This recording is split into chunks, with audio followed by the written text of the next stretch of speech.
Hello, my beautiful blossoms, blooms, and buds, and welcome to my book garden. Actually, welcome to kind of my spooky plush garden. Hang on, my camera's being a little weird. I moved it slightly.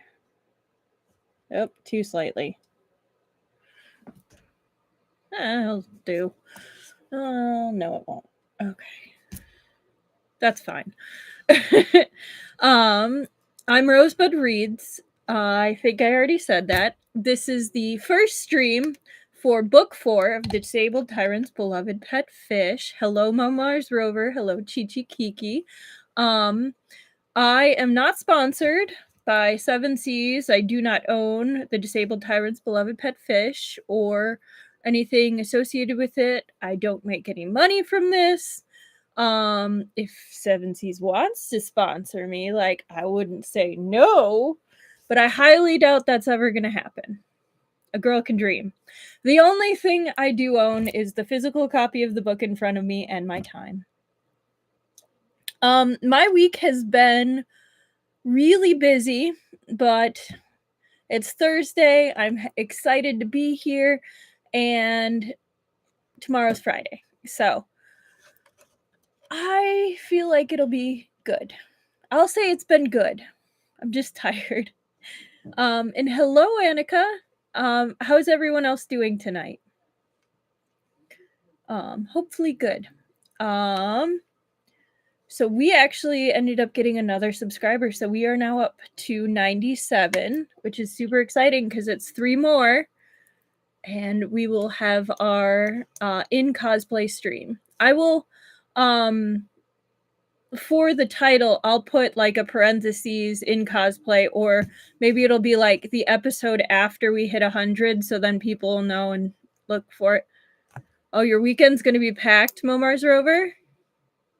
Right? I'm excited too, Annika.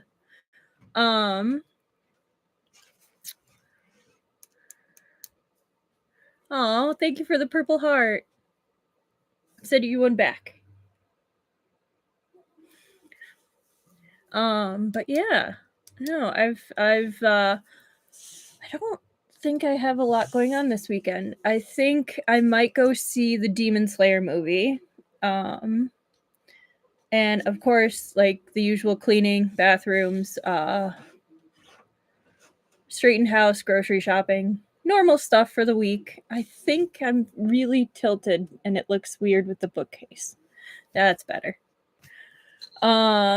But yeah, you're working on some cosplay adjustments for Ramen Con next weekend. Yep. Oh, we always love a good con crunch, Annika. Who are you gonna cosplay as? Oh, yeah. I think Yeeling Gage, or not Yeeling, Yeeling Patriarch is still winning. Let me double check. Let me see.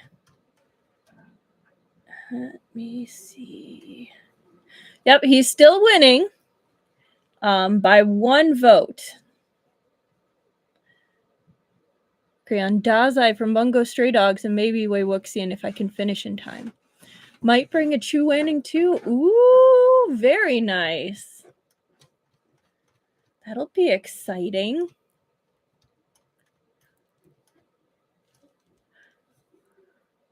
Hello, Truffle. How are you doing today? Those do sound awesome, Mars Rover. I agree. That'll be such a fun time, Annika. I did end up buying some tickets to the guinea pig rescue. All the stories live now. I'll have to check that out tomorrow. I'll be pretty tired by the time we finish tonight, but I will definitely check out your story tomorrow. I have it written down. A nice bird walking. Do you have a bird?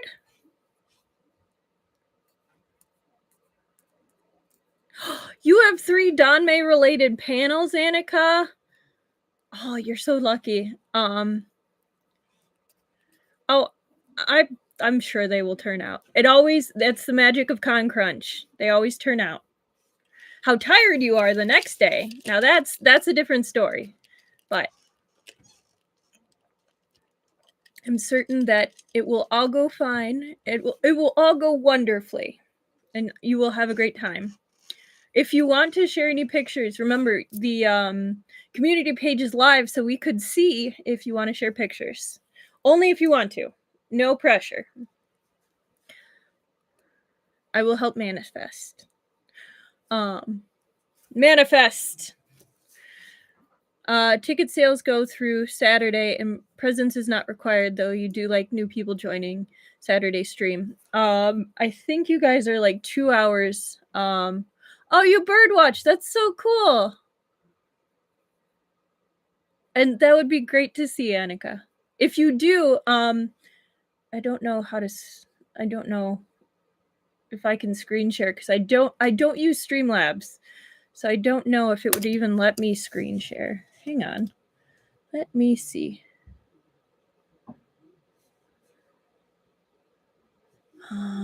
Let me first check, make sure there's nothing on my screen that's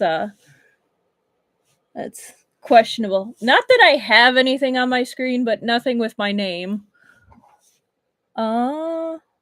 Share screen. Oh, there is a share screen, so I could show if you do that. I could test that out right now.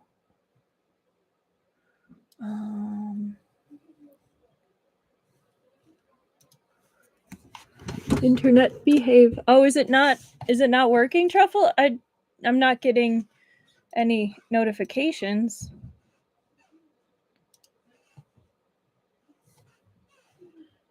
Is anyone else having trouble?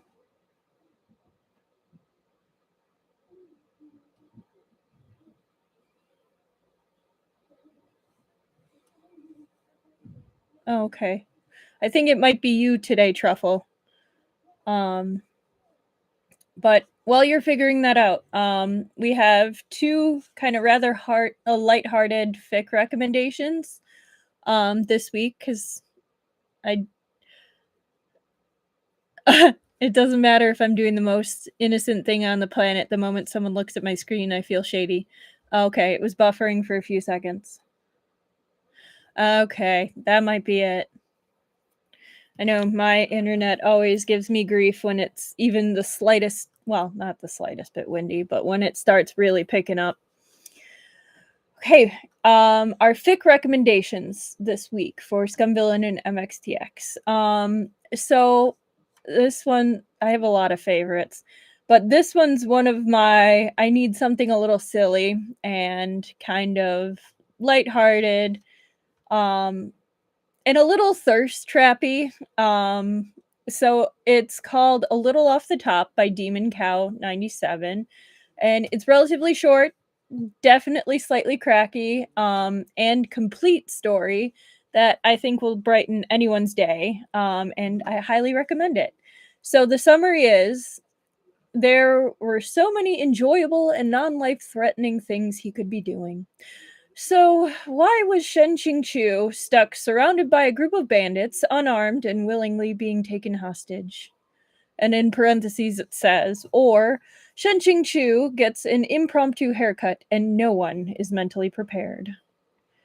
So as I said, very thirst trappy, kind of cracky, very delightful.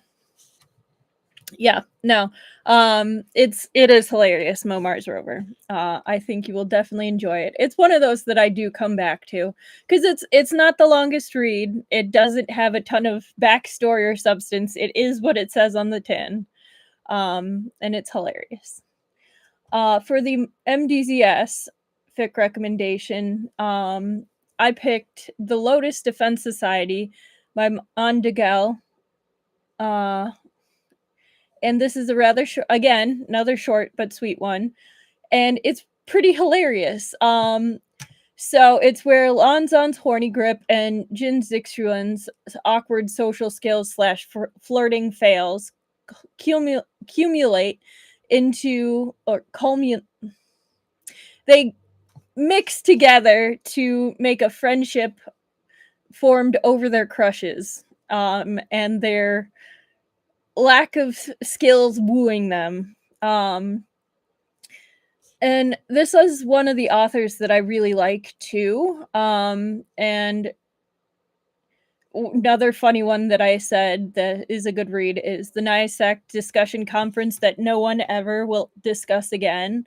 Plus a good number of their work. So check out the author as well as this work. So the official summary is Jin Jixuan and Lan Wanji bond over their inability to woo their beloveds and accidentally start a cult in their honor. So of course, and as always, happy reading and a good evening. So I think you will all enjoy these ones. That one has some definitely interesting moments. It's not the usual two point of views you see put together, so that's kind of a refreshing change of pace in that sense. But yeah, so moving on, we also happen to have our blind box opening. I'm going to make my thing widescreen now. So since it is a new book that we are starting, we do have another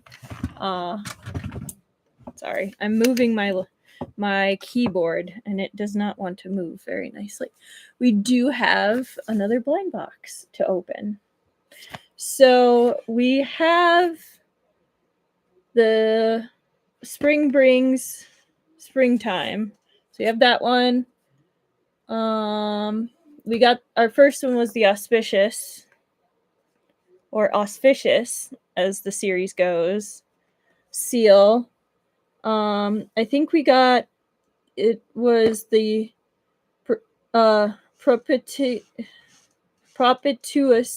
Perpetuous Jade last time. This one, the floaty boy. Come on. Got him. So I wonder which one. No, was it the Sandalwood Burner? Sandalwood Incense Burner. Maybe it was the Sandalwood Incense Burner next. I think we have those ones so far. I don't know. Working on a fic where Nai Huasang enlists his teenage sister-in-law and her sect in his quest for revenge, and it goes wildly. That sounds amazing. Yeah, the cloud was so cute. All right, let's see what we got this time. Oh, well, that came off. All right, I'm not looking at the card. We'll put the... Okay. I'm going to put it behind that, and I will use that as our bookmark. Okay, here we go. 1, 2, 3. Let's see. Oh, kind of fuzzy. Oh, it's so cute. Oh my goodness. It's got a tail. Oh my goodness. Here.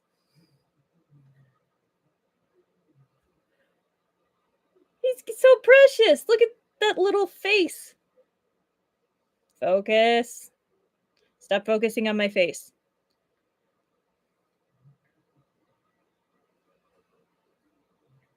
Nope. Kind of focused.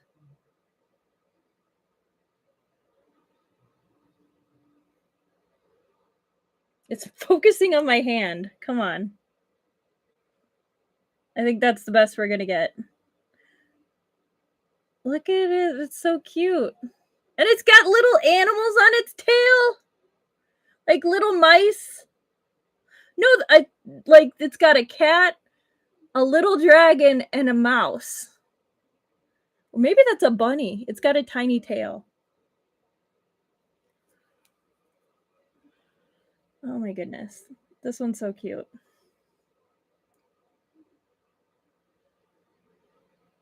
Focus.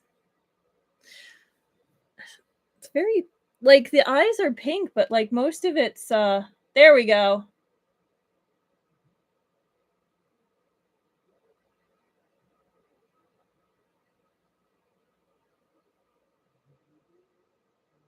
I like the horns.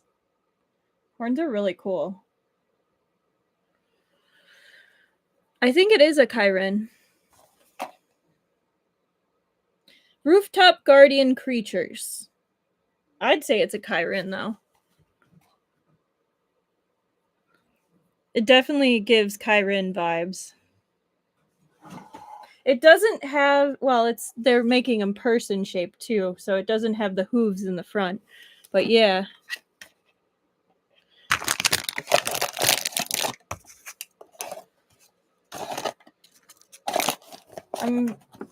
Where should I put it?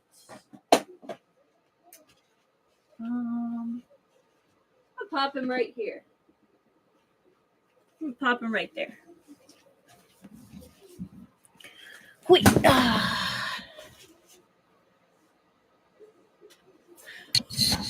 No, I've been thinking about getting a Chiron as one of my upcoming tattoos, actually. No, the fan's been there pretty much since the beginning. I actually have had that fan for like 15, 20 years. I got it with my aunt in Chinatown years ago, and she kind of rolled her eyes at me when I bought it. This was when I was still super into Naruto, and I was thinking about doing a Tamari cosplay. So long time ago. Oh yeah, the lights are on. And yeah, I ended up dragging that back home and have had it ever since. So I was like, why not use it? No, but the Chiron tattoo. I found this really cool design, and I know that my tattoo artist would definitely be able to do some amazing things with this. Like, so down the line, this will probably appear somewhere. But yeah. Chirons are so cool. That one's going to be down the line. I have conventions I'm going to be going to, so like I need to save money for that, and then like summertime is, I know it's not the best time for a tattoo, but that's the time when I have disposable income for tattoos. So maybe then. Anyway, I have gabbed. Did anyone have anything that they're looking forward to this week? I mean, we heard about the convention and manifesting and the raffle, which will be very interesting. I will try to tune into that. I did subscribe to Sasika. I'm probably saying her name wrong. Sorry. But yeah, I'll probably end up watching that. But yeah, let's go ahead and get started. I'm excited for this. All right. Put my pencil away. We are starting out fresh for the yeet count and the sob count. As a refresher, we ended up getting to 3 yeet counts in our last book and 13 sob counts, including at least one from the kiddos. Saskia. Okay. Good to know for the future. Thank you, Truffle. Oh, yes. So this is our book title, our cover. Very lovely, very demure. Here's the extended art, which is even more beautiful. Kitty sobs! And of course, Prince Jing cannot take his eyes off of Liu, as expected. And here's a little bit of a teaser.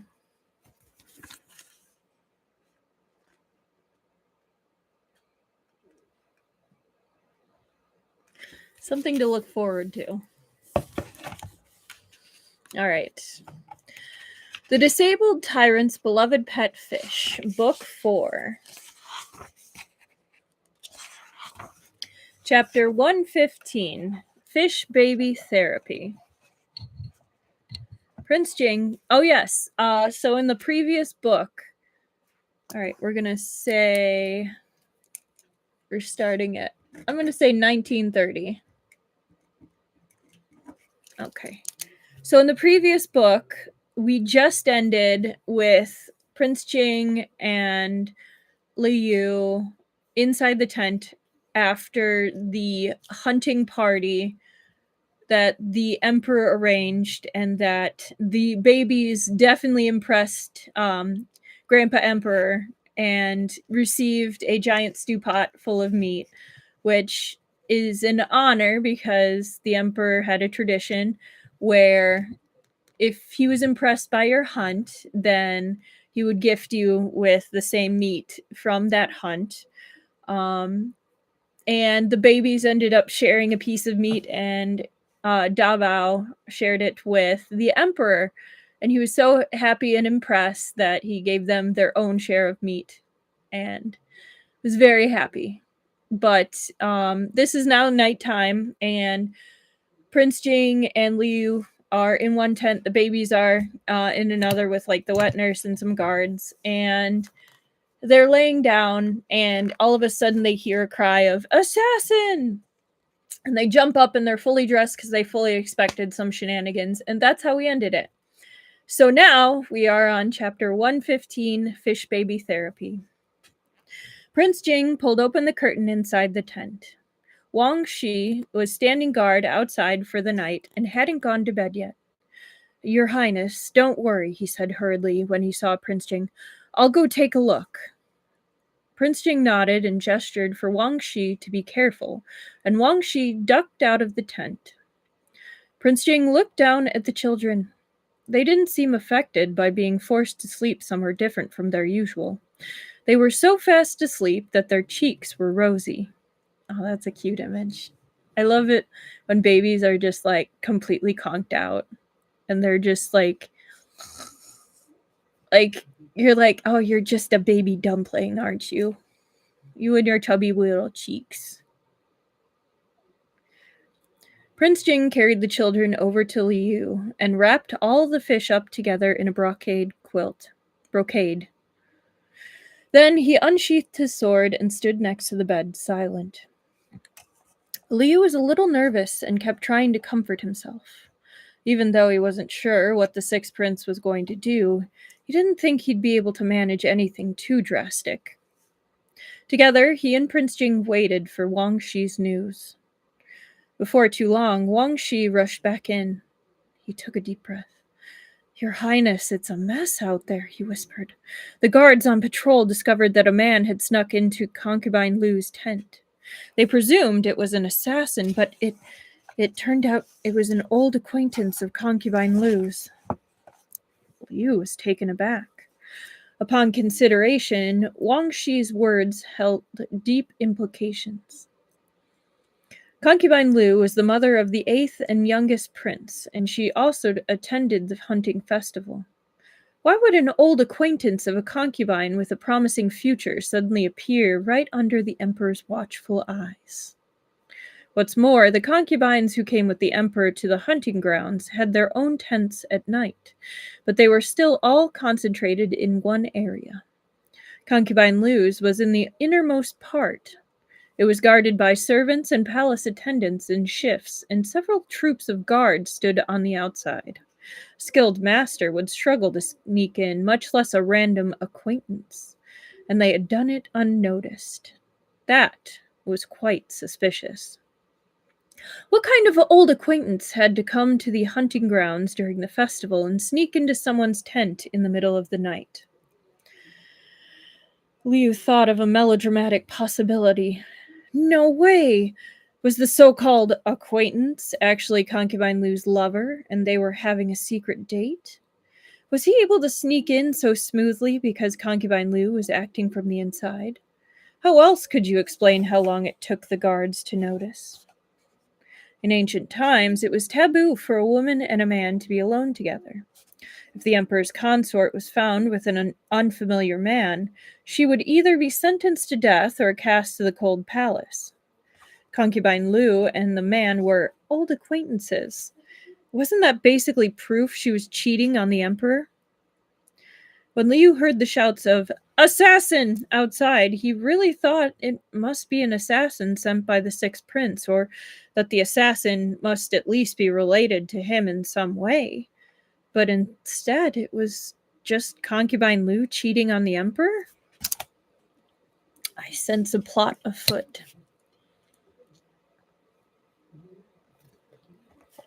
Wang Shi was very considerate towards the emperor.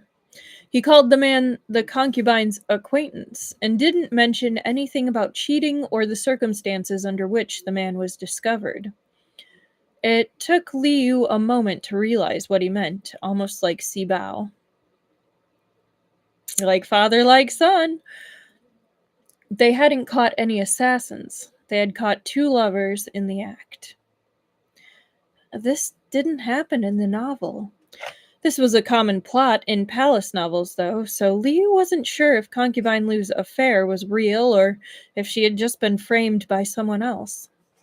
Either way, a man had been found in her tent. The emperor must be furious. Tianxi, do you want to go take a look? Liu wasn't sure himself. Prince Jing slowly shook his head. At a time like this, the emperor would definitely want as few people there as possible. If a prince rushed over, he would embarrass the emperor instead of being a comforting presence. But it would also seem rude if Prince Jing didn't show any concern. The sixth prince has plots like Pokemon. Yeah, he really does. What should they do? Got it. Liu's gaze landed on Da Bao. Da Bao was currently sleeping soundly, dreaming of fish food and huge chicken legs. Something suddenly touched his cheek. Opening his eyes, he found that his fish father was smiling at him. Da Bao rubbed his eyes and sat up. Still smiling, Liu said, I'm sorry for waking you up, Da Bao, but can you help Daddy out with something urgent? Da Bao was the oldest, and he had to protect both his brothers and his dads. He quickly said, yes. Liu met Prince Jing's eyes and picked Da Bao up, and they all headed toward the Emperor's dragon tent together. Head eunuch Luo was pacing anxiously around outside.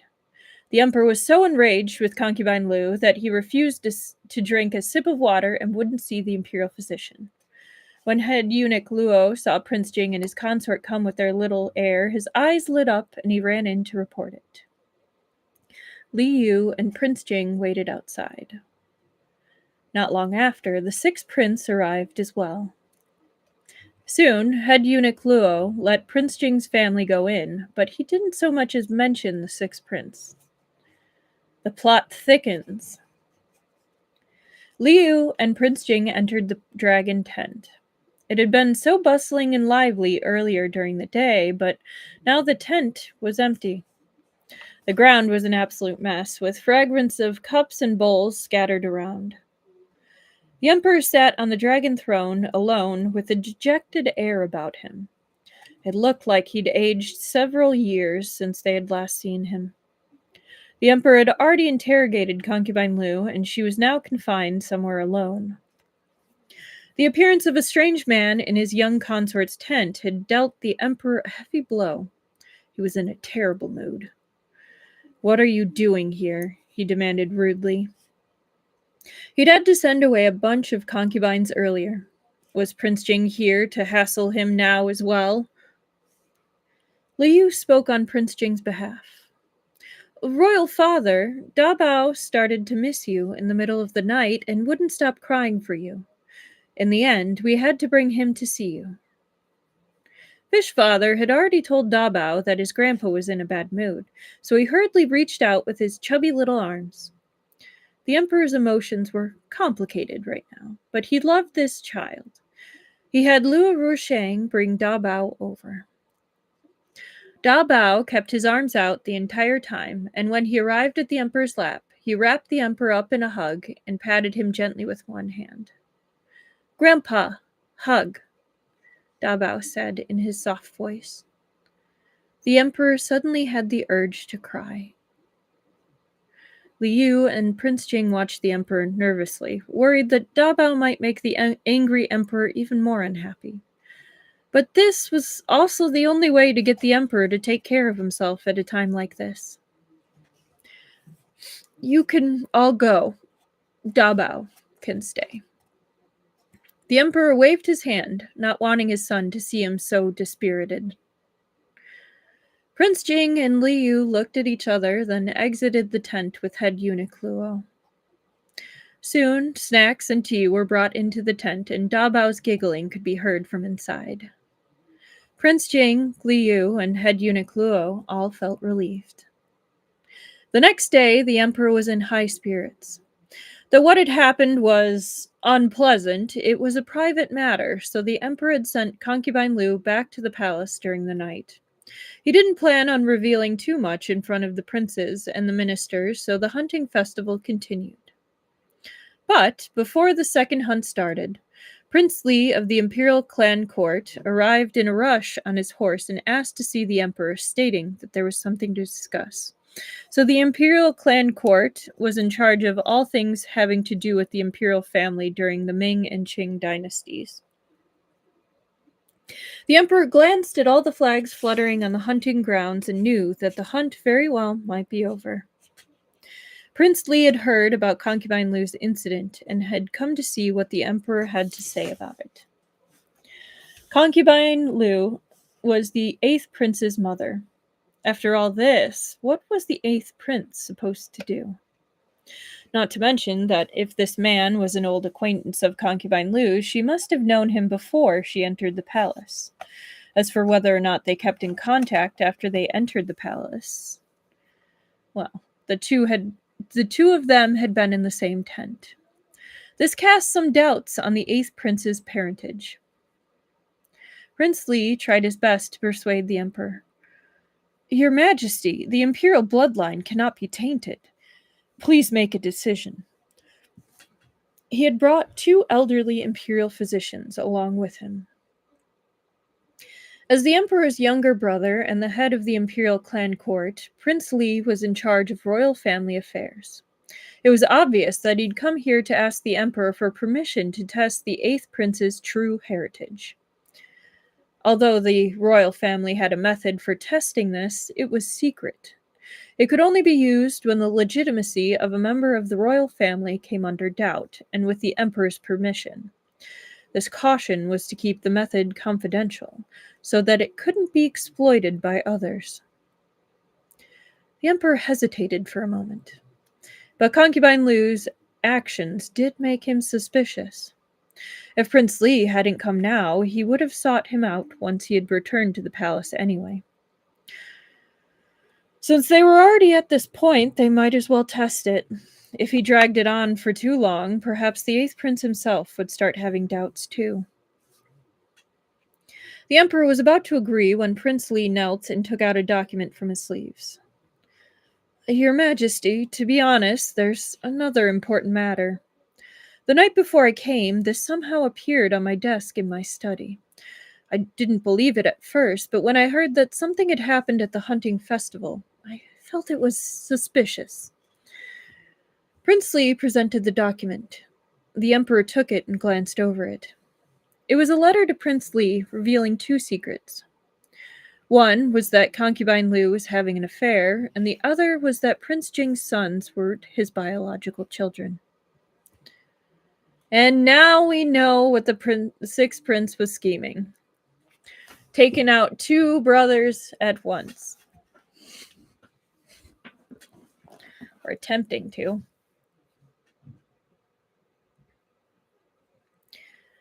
The letter contained the name and place of birth of the person concubine Liu was having an affair with, and certain suspicious aspects of Prince Jing's children.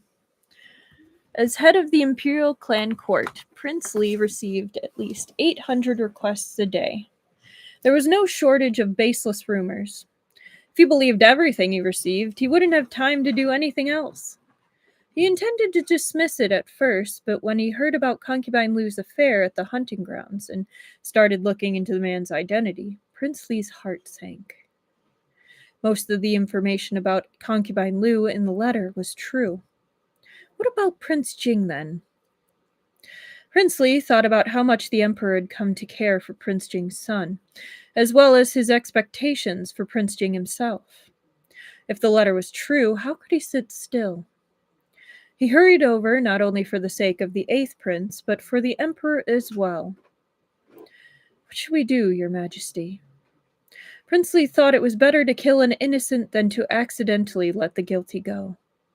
Since they were already doing the test, why not test Prince Jing's son as well? According to the letter, Prince Jing had 4 sons while he was at the western border. It was well known that people who were born mute could pass it on to their children. The fact that none of Prince Jing's sons were afflicted with the same condition was suspicious by itself. Disregarding everything else, Prince Li agreed with that one point. The Emperor's face darkened as he kept reading. Prince Li was afraid that the Emperor would be angry at him, but the Emperor didn't do anything to him, even after he had finished reading the letter. I understand, he said. You can go. Don't speak of this to anyone. Prince Li left, heart beating fast. It was minutes later that he remembered the Emperor hadn't made a decision on the 8th prince yet. The Emperor read the letter a couple of times, thinking about the way Da Bao cared for him, and came to a conclusion. He ordered Lu Rusheng to summon Prince Jing to the dragon tent as soon as possible. I almost said dinosaur tent, and that's a bit different. Tianxi, you have to be careful. Liu glanced at their surroundings and wrote a 6 in Prince Jing's palm. Concubine Lu's incident, Prince Li's appearance. He felt like the 6th prince had a hand in both. He was like, dragon, dinosaur, they're both massive most of the time in depictions. Oops. Prince Jing understood. He had the same suspicions, but he wanted Liu to wait for him without worrying. Prince Li was the head of the imperial clan court. If he came rushing over from the palace, that meant that there must be some urgency to the situation. He'd passed by Prince Li earlier, and Prince Li hadn't been able to meet his eyes. Prince Jing was almost certain that Prince Li's business was related to him. When he entered the dragon tent, a folded document came flying at his head. Prince Jing was alert and could tell that the document wouldn't reach him. Instead, it fell to the floor half a foot away from him. Prince Jing could sense the Emperor's rage. He picked up the document and looked over it. One glance was all it took for him to know the 6th prince's plan. As it turned out, Concubine Lu was only bait. She was being used to draw the Emperor's attention onto the children.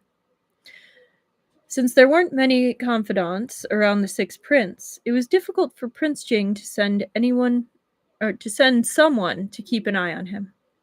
The 6th prince was cunning and only trusted himself, so it was impossible to know the precise details of whatever he was planning. But since Prince Li had rushed here overnight with imperial physicians, it meant they intended to test the legitimacy of the children, right? Without Concubine Lu, the Emperor might not have believed what the letter said. But because Concubine Lu's betrayal came first, the Emperor was more sensitive to matters like these. He would definitely have all the children tested.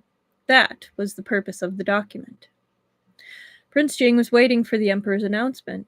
Instead, though, to his surprise, the dissatisfied Emperor said, Tianxi, someone wants to harm Da Bao.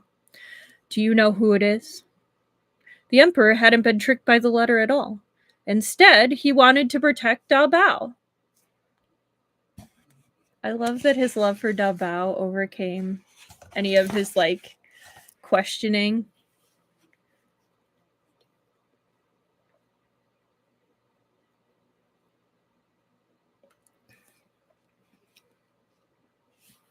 Chapter 116.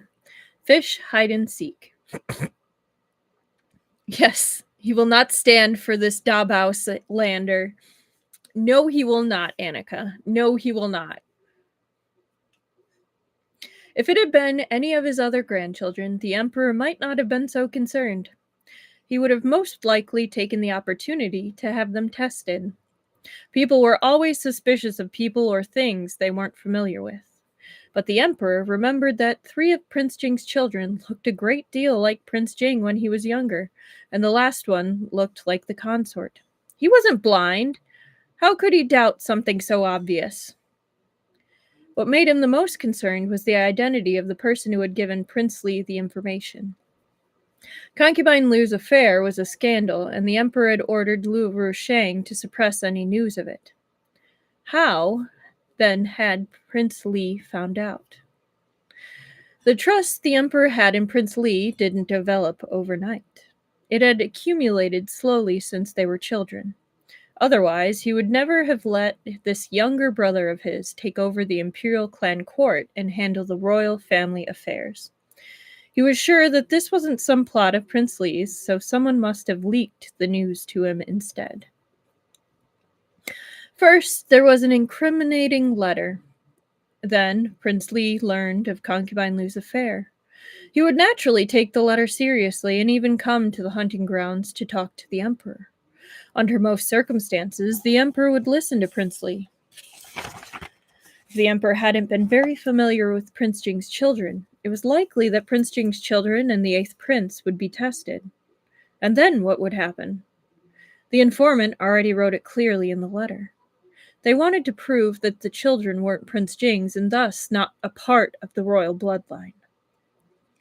The Emperor had fought for the throne before, and he knew what sort of underhanded methods one could use to do it. But that was also what made him so angry. No matter what the result of the 8th prince's test was, the Emperor would always feel a little uncomfortable around him because of Concubine Lu. If there was anything amiss with Prince Jing's children, then it would probably be over for Prince Jing too. What a vicious plan, to kill 2 birds with 1 stone. If it had succeeded, both the 8th prince and Prince Jing would be out of the picture. Fortunately, he trusted the children, so he saw through this malicious plot. Otherwise, if he had been deceived, what would have happened to Dabao? The Emperor was too afraid to continue with that train of thought. Tianxi, do you have any ideas? He asked Prince Jing, hoping that his son would notice the same thing he did. Prince Jing had thought it over several times already. He realized that the Emperor's protectiveness over Dabao meant that he would have to change up his plan a little. Prince Jing gave it some thought and asked for a brush and paper from the Emperor. He quickly wrote, using Concubine Lu as bait, someone is trying to frame me and Dabao. The Emperor nodded. Prince Jing clearly had some brain cells. Since the Emperor asked, Prince Jing let him know about the previous incident.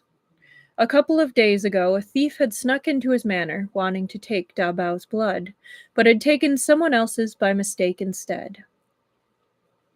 Prince Jing explained it cleverly so that the Emperor wouldn't notice he was using the enemy's plan against them. As for who was behind the thief, Prince Jing knew that he would seem suspicious if he spoke the truth outright. He trusted the Emperor to work out who would reap the most reward from this plan. The Emperor finally understood why Dabao and Prince Jing were being framed, despite looking so obviously similar. From what Prince Jing said, it was clear that this was a long-standing plot. Then, what about Concubine Lu? The Emperor recalled Concubine Lu begging him on her knees. They had indeed caught a strange man in her tent, and she had admitted that she had known this man when she was a child, but she promised again and again that they'd never had any further contact after she entered the palace. She truly didn't know why he had suddenly appeared in the hunting grounds or why he had entered her tent. Was something amiss with that whole incident as well? It was a good thing he hadn't killed anyone in his fury last night, otherwise there'd be nobody to verify any of it. Concubine Lu had been sent back to the palace overnight. The emperor decided to interrogate the man, who'd been beaten within an inch of his life by the guards, for some more clues. "Stay here.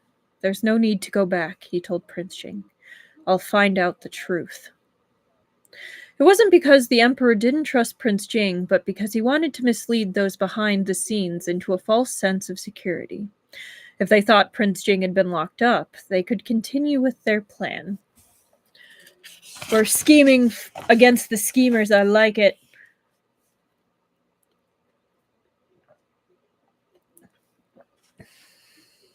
Wow.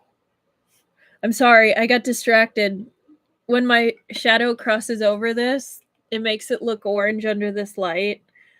But I know it was green, so I was like, why do you look orange? I know it doesn't appear orange on the screen, but it looks really orange to me right now. That's weird. It caused my brain to buffer.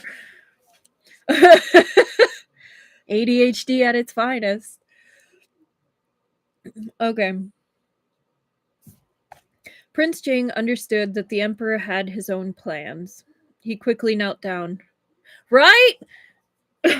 I think it's because of the LED lights I have. And when it's slightly in my shadow, it makes it darker. So yeah. Tianxi, what's wrong? The emperor didn't understand what Prince Jing meant by this. The Uno reverse of plots. Very much so. Prince Jing pointed in the direction of his own tent and looked at the emperor. The emperor furrowed his brows. Are you worried about Liu and the children? Don't worry. I'll have Luo Rusheng pass along a message for you. Prince Jing slowly shook his head. Not just worried. The emperor recalled the intimacy between Prince Jing and his consort and helplessly said, Then write a letter yourself and have Luo Rusheng bring it over with an item of yours as proof. That ought to be fine, right? Prince Jing hesitated for a moment, but shook his head again. Then what do you want?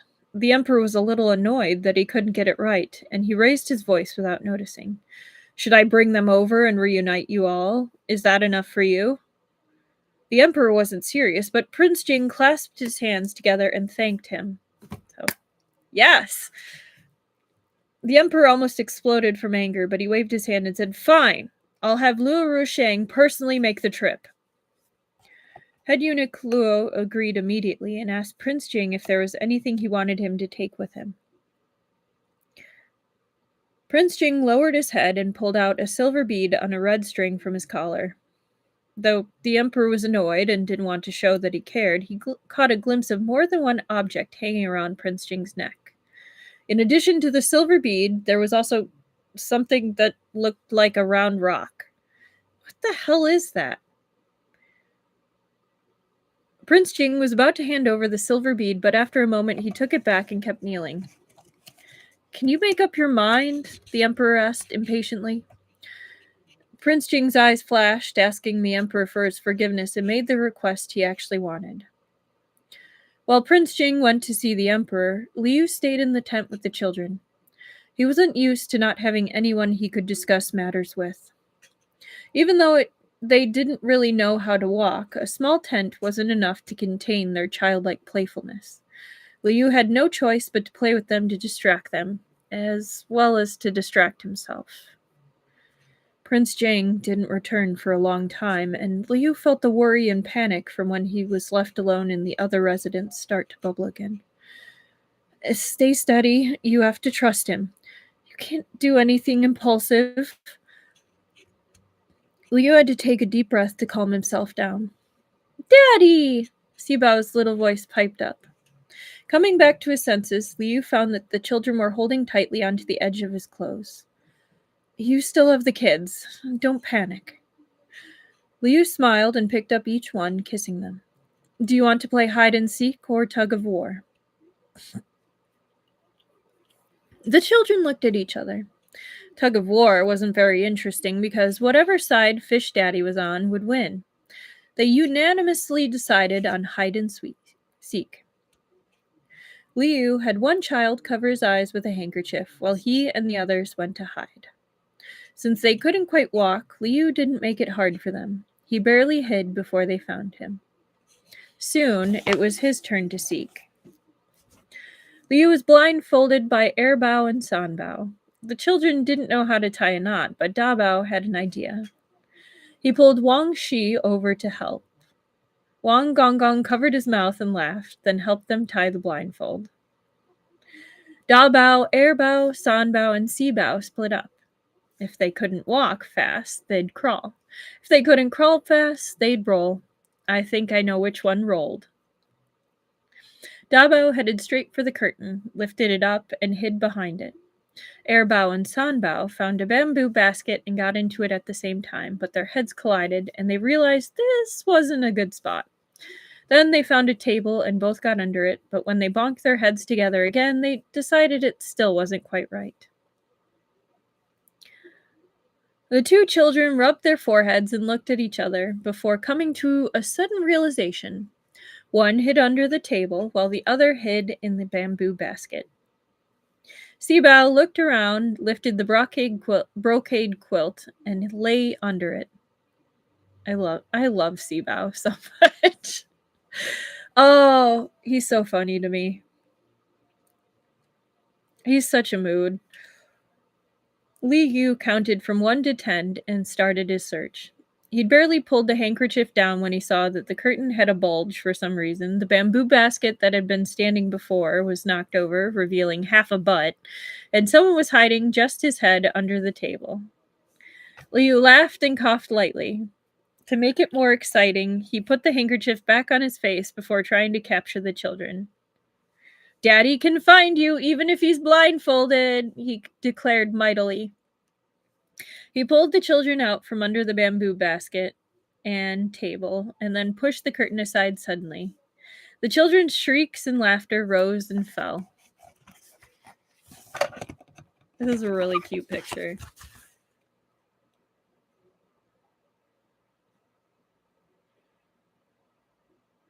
They're really good dads. I love the little butt that's hiding under the, I guess that's the table. And you can see the little lump right here. It is really cute. And oh, you can even see him hiding the lump behind the curtain. I love it. They are such a cute family, I agree.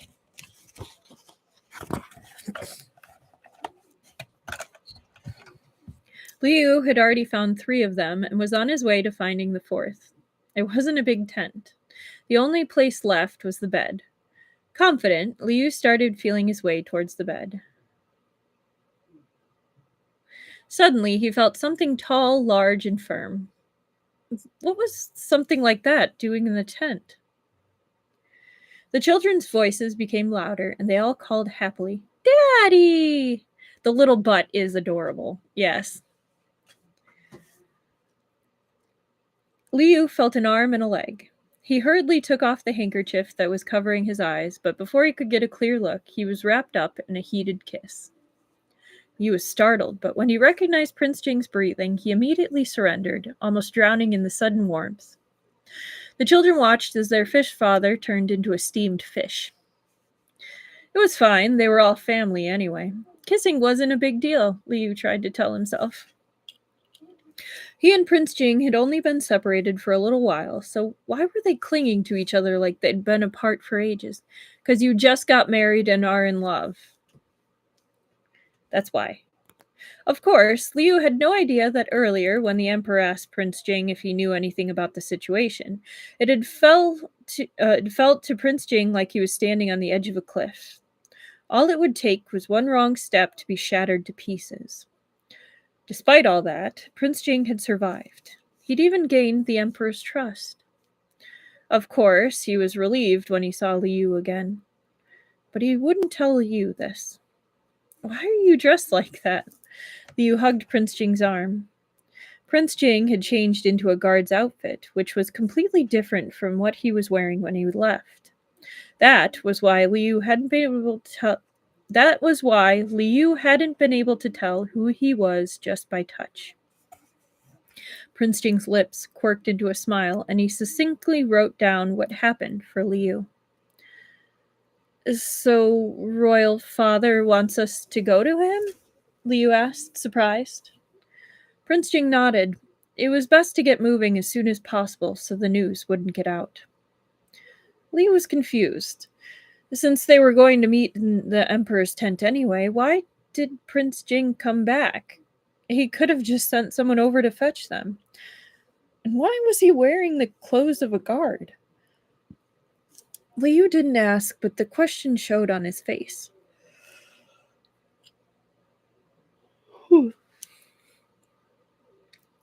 Prince Jing held Liu's hand under his sleeve and pointed at his nose, smiling. Because of him? Liu's heart suddenly felt warm. Why did he make this trip? Wasn't it because he was worried about his and the children's safety? Prince Jing had hidden his identity and asked the Emperor for permission just to pick them up. He was so moved he was getting sniffly, but he was still too embarrassed to ask for another kiss in front of the children. Even so, he was very happy that Prince Jing was so attentive. He held Prince Jing's hand tightly and swung it back and forth a little, trying to demonstrate that he'd remember this forever. Liu and Wang Shi picked up the children and were about to leave, but found that one of them was missing. It turned out that Sibao, hiding in the quilt, had fallen asleep waiting for his fish father to find him. Prince Jing, in his guard disguise, bent down to pick up Sibao from the quilt and guarded him securely. The group didn't get far before they bumped into the sixth prince. Did something happen, consort, for you to be in such a hurry? And where's fifth royal brother? It seemed like the sixth prince had just happened to run into Liu while taking a walk, and asked him a very normal question. But Liu knew that this was a test. If he hesitated for too long, or if the sixth prince realized that the guard next to him was Prince Jing, it was all over. The image the Emperor had crafted of being furious at Prince Jing would be shattered. How should he answer to avoid suspicion? And how could he get rid of the sixth prince as soon as possible? Luckily, Wang Shi rushed to defend his master and answered for Liu. Your Highness, Prince Jing hasn't returned yet, and the consort would like to see what's going on. Everyone knew that after Prince Li's secret discussion with the Emperor had called for Prince Jing. It was true that there had been no news since then, so what Wang Shi said was believable. He really hasn't come back yet? The sixth prince's eyes lit up. Did his plan work? Was the Emperor keeping Prince Jing there because he was suspicious of him? Liu nodded with some difficulty. Prince Jing quietly tightened his grip on his sword. If the sixth prince dared to try to harm Xiao Yu, he would move first to protect him. Luckily, the sixth prince was completely focused on Xiao Yu and the children. With Wang Shi interfering too, he failed to notice anything strange about the guard, preoccupied with trying to pry more information from the consort. Everyone was wrapped up in their own thoughts. Liu was just trying to figure out how to make a quick, natural getaway when Dabao, who was hiding his hand, suddenly started crying, "Dad! Want Daddy!" Liu suddenly had an idea and picked up Dabao to comfort him, saying, "Dabao, don't cry. I'll take you to see him now." Liu nodded at the sixth prince and led Dabao away with Wang Gongong, with Prince Jing right on their heels. Dabao for the win! I love that Dabao picked up the subtext of that conversation.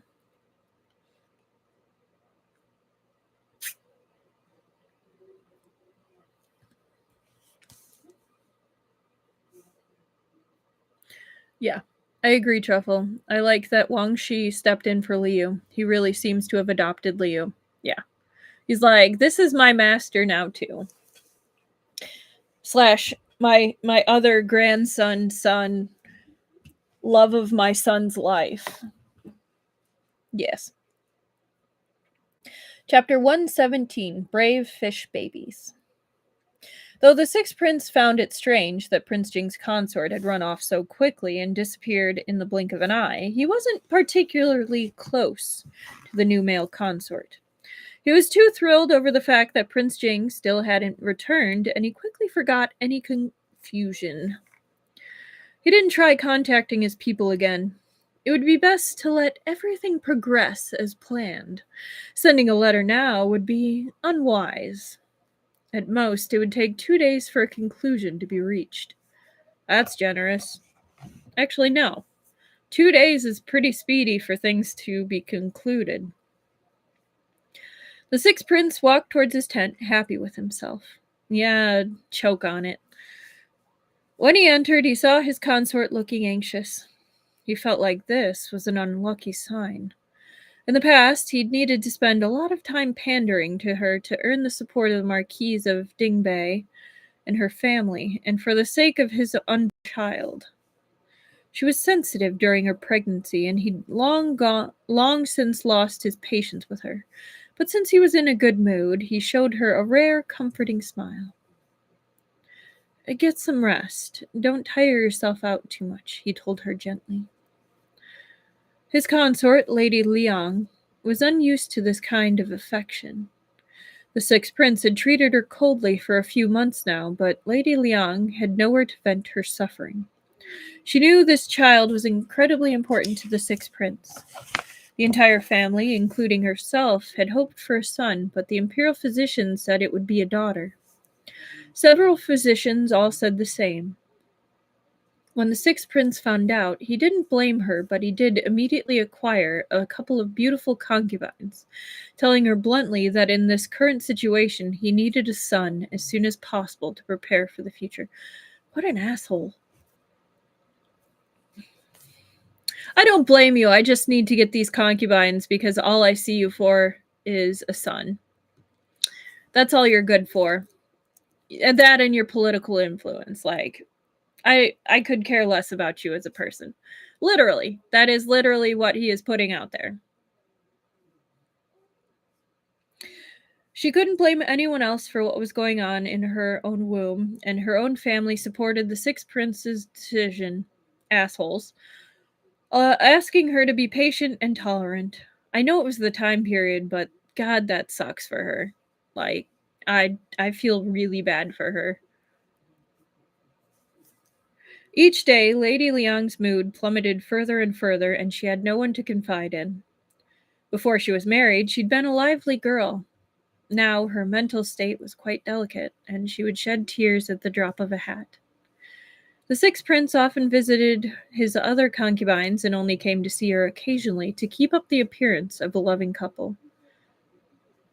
Yeah, out of everybody at the palace, I think she's probably the person currently that I feel the worst for.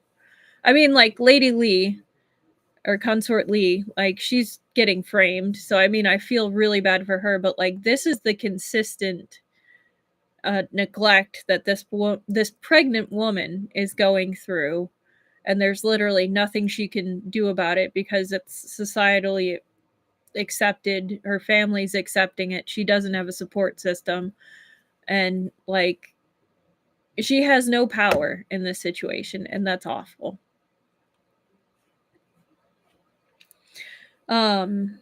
She couldn't tell if she was compatible with the sixth prince, but she was jealous when she saw how much Prince Jing, a prince just like her husband, doted on his consort.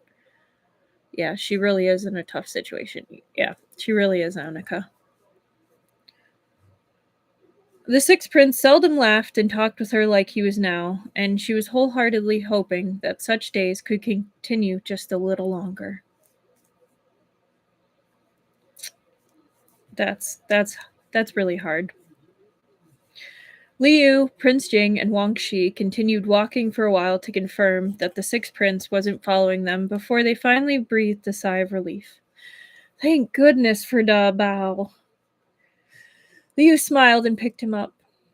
Da Bao had already stopped crying his dark grape-like eyes sparkling as he turned his head to look at his fish dad and laughed. Liu was surprised. He knew Dao Bao was smarter than the other children and could understand what the adults were talking about, but had he...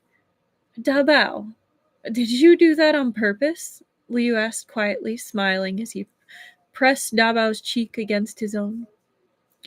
Dao Bao's fat little finger pointed at the figure in the distance. He's bad! The Sixth Prince usually hid his true self well, and most people couldn't tell what he was thinking.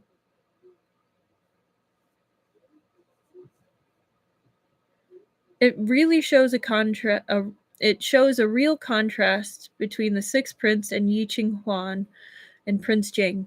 And Yi Qing Huan was definitely elated to be a girl dad. And I mean, Prince Jing and Liu both wanted a daughter, but then, Prince Jing wanted a daughter in his heart, but he's scared for good reasons. He's worried that his daughter would suffer through what he had to, and that was what caused their decision not to have a daughter. But they were really stoked and wanted a daughter as well. So yeah. Like, I know it's the times, but even so.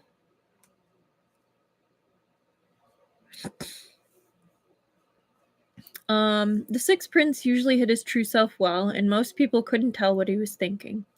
But Da Bao, as one of the emperor's favorites, was often taken to Qianxing Palace, where he regularly witnessed the Sixth Prince's greetings to the emperor.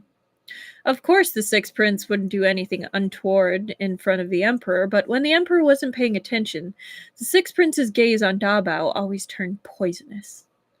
Da Bao wasn't even a year old yet, and so the Sixth Prince treated him like an ordinary baby his age and never bothered to conceal his disgust for the child. But Da Bao wasn't an ordinary baby. Before he became a human baby, he spent 10 months as a young fish. Fish matured faster than humans, and Da Bao already understood a lot of things about the world. The Sixth Prince's unkind gaze made Da Bao uncomfortable, and he'd committed to memory the fact that the Sixth Prince was a bad man.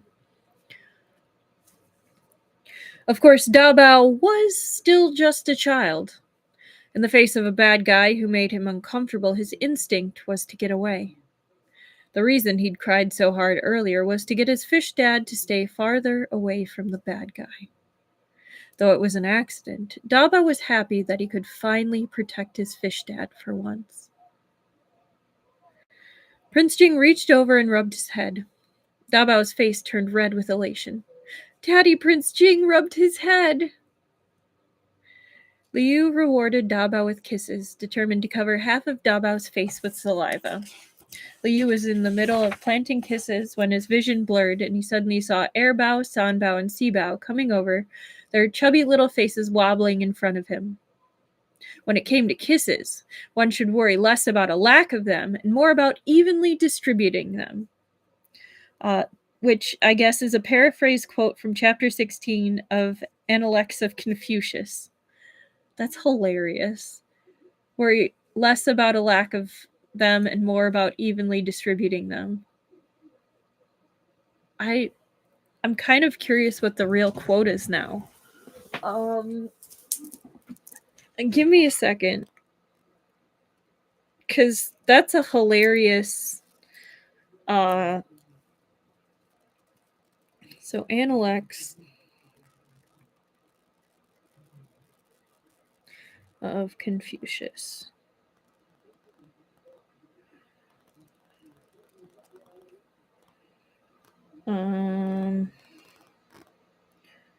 Chapter 16. And one should worry less about a lack.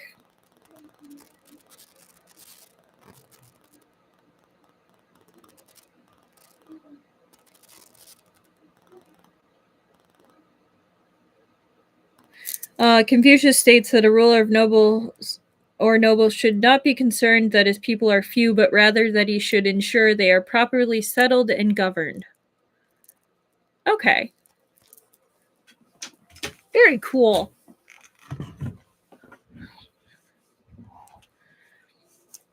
Okay. Liu resisted the urge to laugh and kissed all of them. Everyone, be good. The family of 6, along with Wang Shi, headed towards the dragon tent quickly. The emperor had been waiting for a long time. When he saw Prince Jing and Liu arrive with their children, he smiled. Are you finally at ease? He teased. He was making fun of the way Prince Jing had begged him earlier, and Prince Jing took it silently. Liu looked back and forth between the emperor and Prince Jing, unbearably curious. Though Prince Jing didn't seem to be disgruntled, he put Da Bao down. Da Bao, king of smoothing situations over, hit the ground and immediately started toddling over to Emperor Grandpa. I love that they call him Emperor Grandpa. The emperor was nonchalant about making jibes at his son, but as soon as he saw his grandson, he was elated.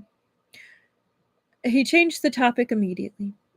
Doesn't it seem like Da Bao is watching much more steadily now? Liu couldn't believe it. Da Bao wasn't. Da Bao really wasn't. Emperor, you just saw him a couple of hours ago. Don't tell such blatant lies. After a great stumbling ordeal, Da Bao finally reached the emperor and grabbed the hem of the dragon robe. The emperor picked him up, smiling. With his chubby little grandson in his arms, the emperor felt bitter hatred towards those who were trying to plot against Da Bao. Oh my god. I love this book so much.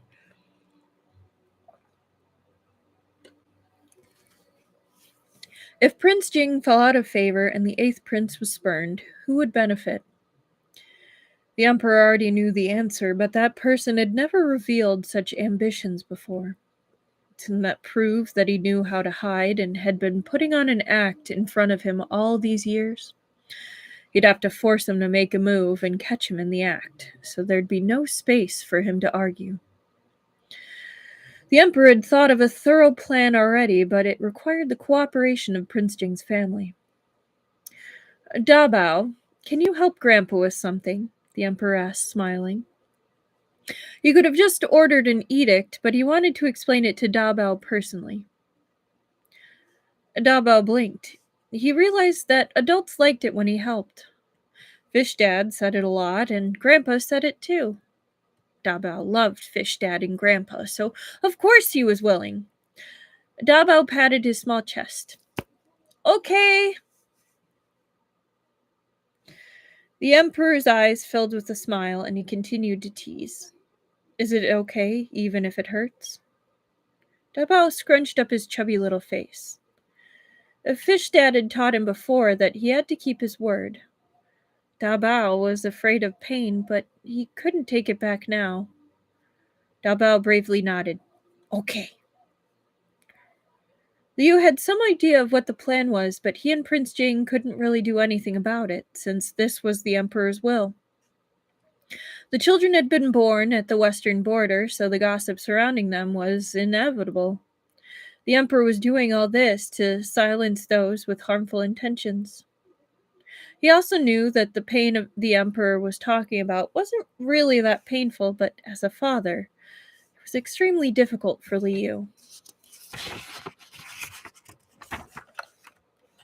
The emperor called over the imperial physician, and Liu turned away. Prince Jing held his hand under their sleeves, and Liu pinched his hand hard, as if he were angry. But Prince Jing's brow didn't even twitch. The emperor was worried that Da Bao would be afraid, so he held him in his lap. When head eunuch Luo came over to take Da Bao's blood, the emperor stared at him coldly the entire time. Luo Rusheng had been in his current position for many years now, but his fingers still trembled slightly, seeming even more nervous than Prince Jing's heir in the emperor's lap. Da Bao might have said he wasn't afraid, but he still was. He closed his eyes when he saw the needle. But in the end, all that happened was a prick to his finger. Da Bao thought it wasn't too bad after all. Much better than that time he tried to eat an unpeeled lychee. Oh, uh, that would be so fuzzy and like spiky. For anyone that doesn't know what a lychee looks like, this is what a lychee looks like unpeeled. Or lychee. Lychee.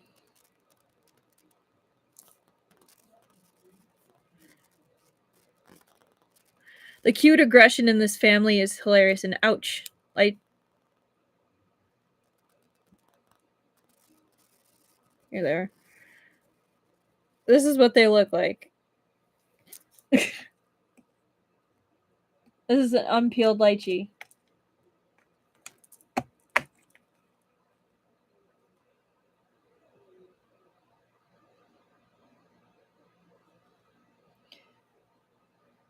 Come on. There we go. Yeah. Like, they're not sharp. Yeah, love the taste.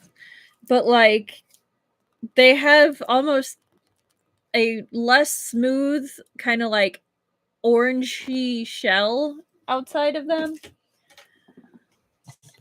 So, like, trying to eat one of those, especially with baby gums, would be very unpleasant.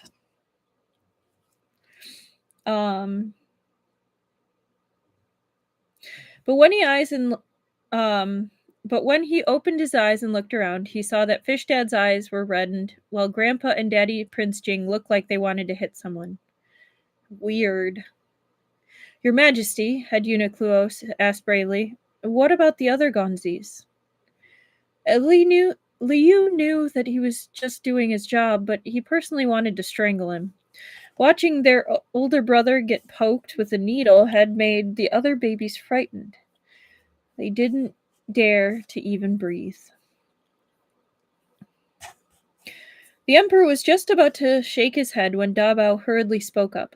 Grandpa! Me! Da Bao knew that it was still going to hurt a little, and his younger brothers might not be as good at enduring it as he was. If Grandpa needed to poke someone, Da Bao would do it for his brothers. Da Bao bravely stuck out another finger. The smile in the Emperor's eyes grew stronger. All right. Luo Rusheng paused. He didn't know that this was a possibility. Da Bao thought he was going to be poked again and closed his eyes, scared. But nothing happened. Luo Gonggong just took a couple more drops of blood from his already pricked finger. Then the Emperor asked for a strip of cloth and personally wrapped it thickly around Da Bao's finger. When Da Bao was returned to Liu hugged him, heart aching. The other babies didn't try to clamor for the Fish Dad's hug anymore. With Sibao in the lead, they all blew on Da Bao's bandaged finger. It wouldn't hurt anymore if they blew on it. I guess that's like a universal thing, blowing on a cut.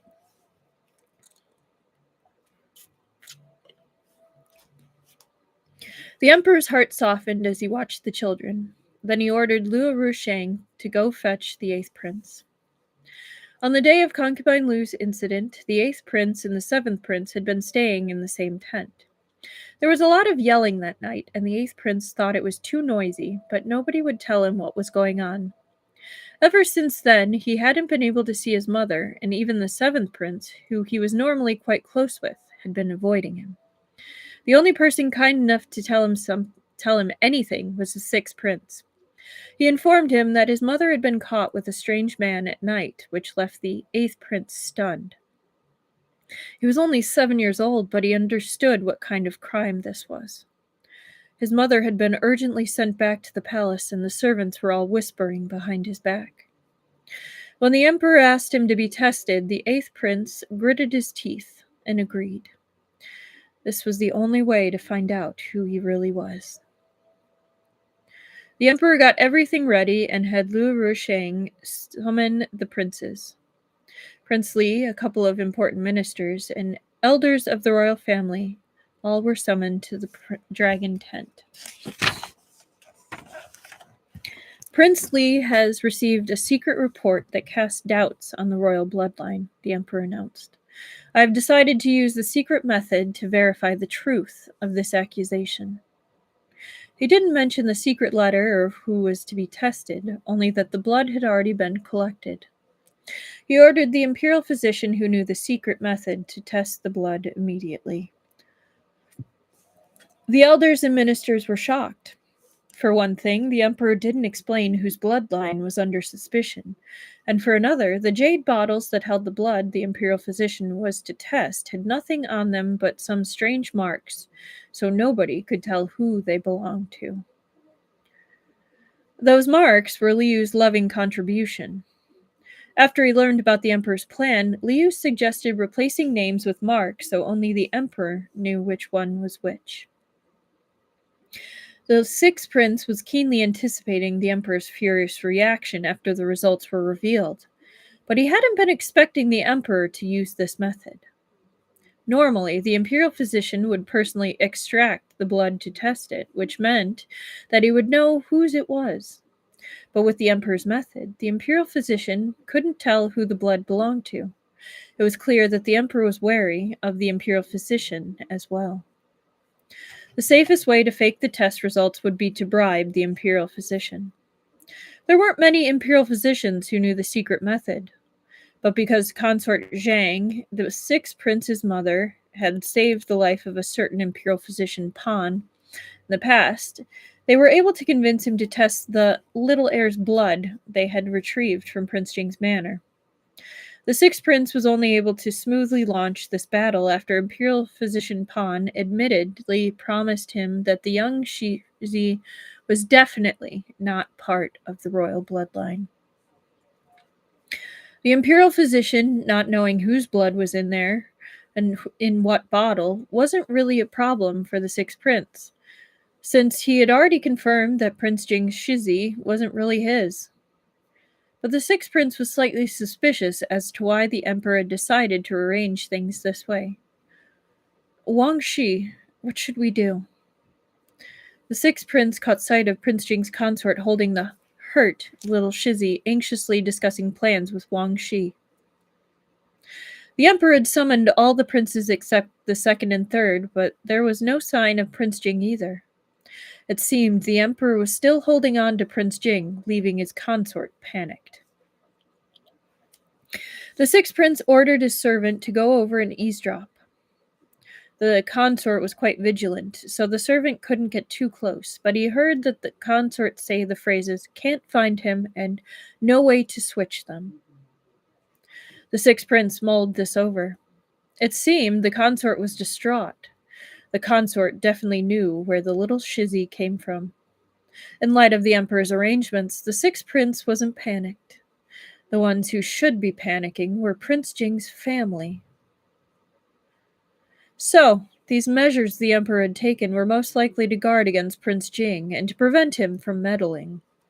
The sixth prince had nothing to worry about. He was sure he'd read the emperor like an open book, so he settled down and waited for the results. On the other hand, the sixth prince's ally, Imperial Physician Pan, was a little anxious.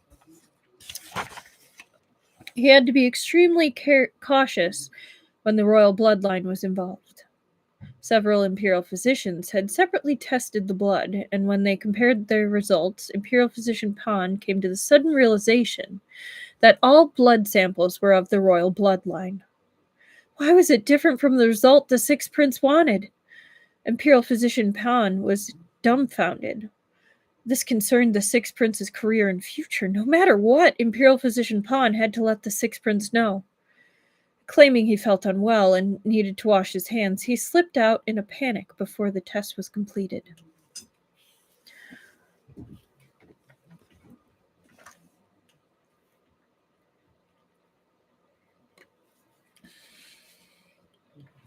Imperial Physician Pan hid in an out-of-the-way corner. He'd sent off a pigeon with cloth tied to its feet. He couldn't stay for too long because he'd left saying he was unwell. Just when he was about to lose hope, a man dressed as a servant came up to him. "Are you insane?" the man scolded, irritated. "Looking for the master at a time like this? I have urgent news to report, Imperial Physician Pan said. Realizing who this man worked for, he blurted out the entire situation, explaining the results of the test. This was a huge problem, and the servant couldn't make any decisions himself. He frowned and had the Imperial Physician wait as he personally reported the news to the Sixth Prince. Imperial Physician Pan had no choice but to keep hiding there. Luckily, the Sixth Prince was in a small tent not too far away. There was no way he was about to run out to meet Imperial Physician Pan himself, and even if he was close by, he would still make his confidant handle it. When he heard about the situation, the Sixth Prince was shocked as well. What was going on? Prince Jing's heir's blood had definitely been tested, so why was there no problem with the results? Could it be that Prince Jing had acted before he did? It must be Prince Jing.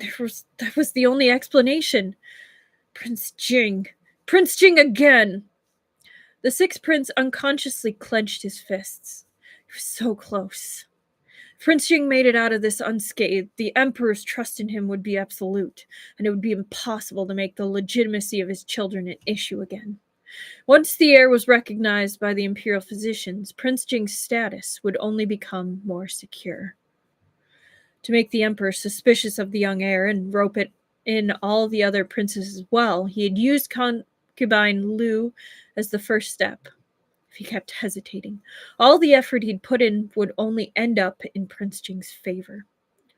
He'd made a mistake. He hadn't thought that was possible. But he'd received the news just in time. It wasn't too late yet. No pain, no gain. Hadn't he spent his entire life scheming for what he wanted? What was one more time? If Prince Jing could meddle, then why couldn't he? How could he possibly just give up now?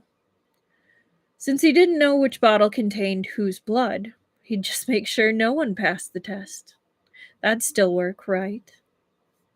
The eighth prince's blood must be in one of the bottles. This younger brother of his was already so pitiful he didn't particularly want to harm him any more than he already had. But if the eighth prince wanted to blame someone, he should blame Prince Jing. The sixth prince passed along his instructions.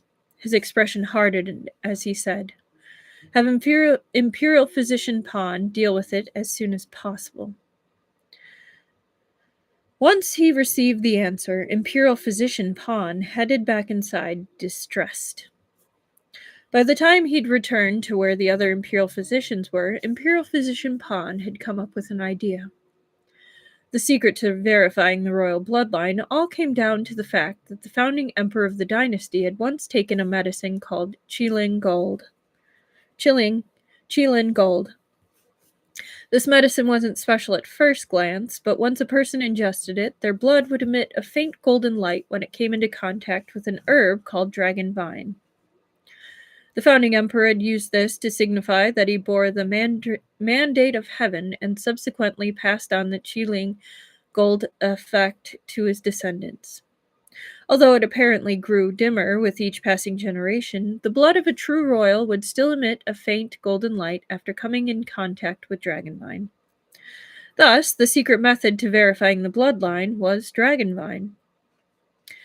The royal family wanted to keep this a secret, so dragonvine had more or less been completely destroyed, and there was only a few plants left growing in the Imperial Physician's garden. Imperial Physician Pan knew about dragonvine, and he'd done a lot of research on it.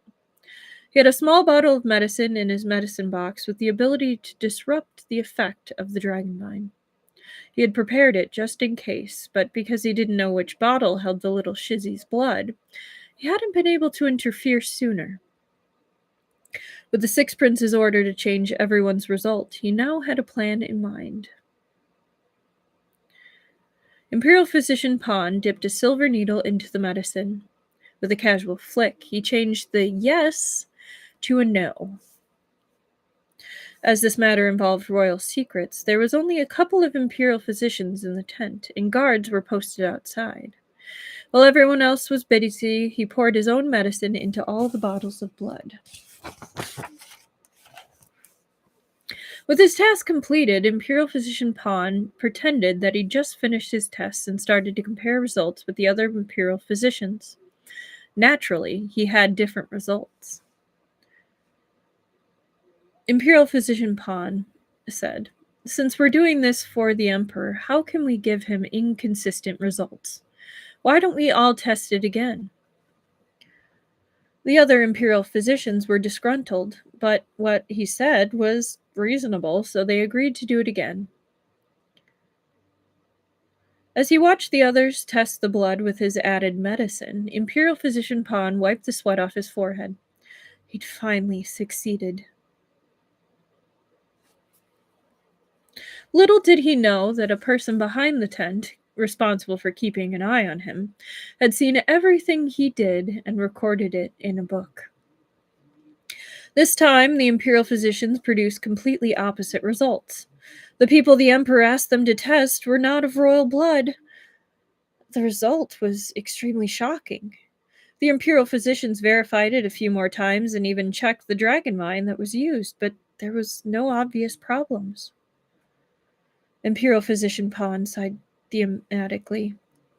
"If we hadn't retested, I'm afraid someone would have successfully tricked His Majesty." The Imperial physicians were unlikely to find anything out of the ordinary, so they could only present the strange results.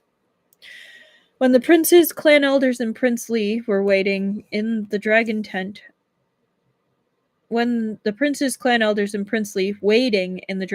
heard the news, their expressions darkened. The 8th prince's face turned pale, and he started to tremble. "Your Majesty, this..." While Prince Li was the one who proposed the test in the first place, he truly did not expect that neither Prince Jing's heir nor the 8th prince was of royal blood. What a travesty! "Thank you for checking your work, Imperial physician," said the Emperor, suppressing the thunder crackling in his eyes. "Otherwise, I might have been kept in the dark forever." When the 6th prince heard this, his heart skipped a beat, and he checked Prince Jing's consort's reaction. Li was already on his knees, holding his children tightly in his arms, and had his head buried in their arms. The 6th prince couldn't see his expression, but he could clearly see the consort's trembling hands. He must be afraid because their lies had been exposed. The 6th prince was elated, but he followed everyone else's example and begged the Emperor to calm down. "There must be an explanation," the Emperor said. As he finished speaking, 2 groups of guards came into the tent, but instead of seizing the consort and Prince Jing's fake children, like the 6th prince thought they would, the guards dragged out Imperial Physician Pan. Prince Li and the ministers were shocked. Masquerading as part of the royal bloodline was a serious crime, so they expected all those involved to be dealt with immediately, followed swiftly by several bloody executions. But unexpectedly, the Emperor was starting with an Imperial physician who seemed to have nothing to do with the situation. Imperial Physician Pan was scared witless by the fierce guards. Had the Emperor somehow found out that he'd interfered with the results? But nobody had been paying attention to him in the tent when it happened. How would the Emperor know? Imperial Physician Pan tried to bluff. Your Majesty, what have I done wrong?" Before he could even finish that sentence, the Emperor chuckled coldly, and a guard forcefully threw a secret report at his face. Another guard took out his medicine box and opened it, removing the specific medicine with frightening accuracy. There was some medicine left in the bottle, as Imperial Physician Pan didn't have time to get rid of it. He'd kept the medicine with him to hide it in plain sight. He'd thought he was being smart. The Emperor ordered the other Imperial physicians to look into the medicine first, then the blood that they'd tested. After the Imperial physicians smelled it and examined it carefully, they were furious. Alumen was present in Imperial Physician Pan's medicine concoction, which would interfere with the effects of the dragon vine, meaning that it would ruin the accuracy of the test. No wonder the results were all yes the first time, except Imperial Physician Pan's, and they were turned to no after he suggested they retest. Imperial Physician Pan had obviously set things up. So the most recent results were fake. The imperial physicians all changed their tune, afraid the emperor would blame them too. Prince Li and the ministers hadn't even recovered from the last shock before they were shocked all over again. The 8th prince gazed at the emperor with admiration and gratitude.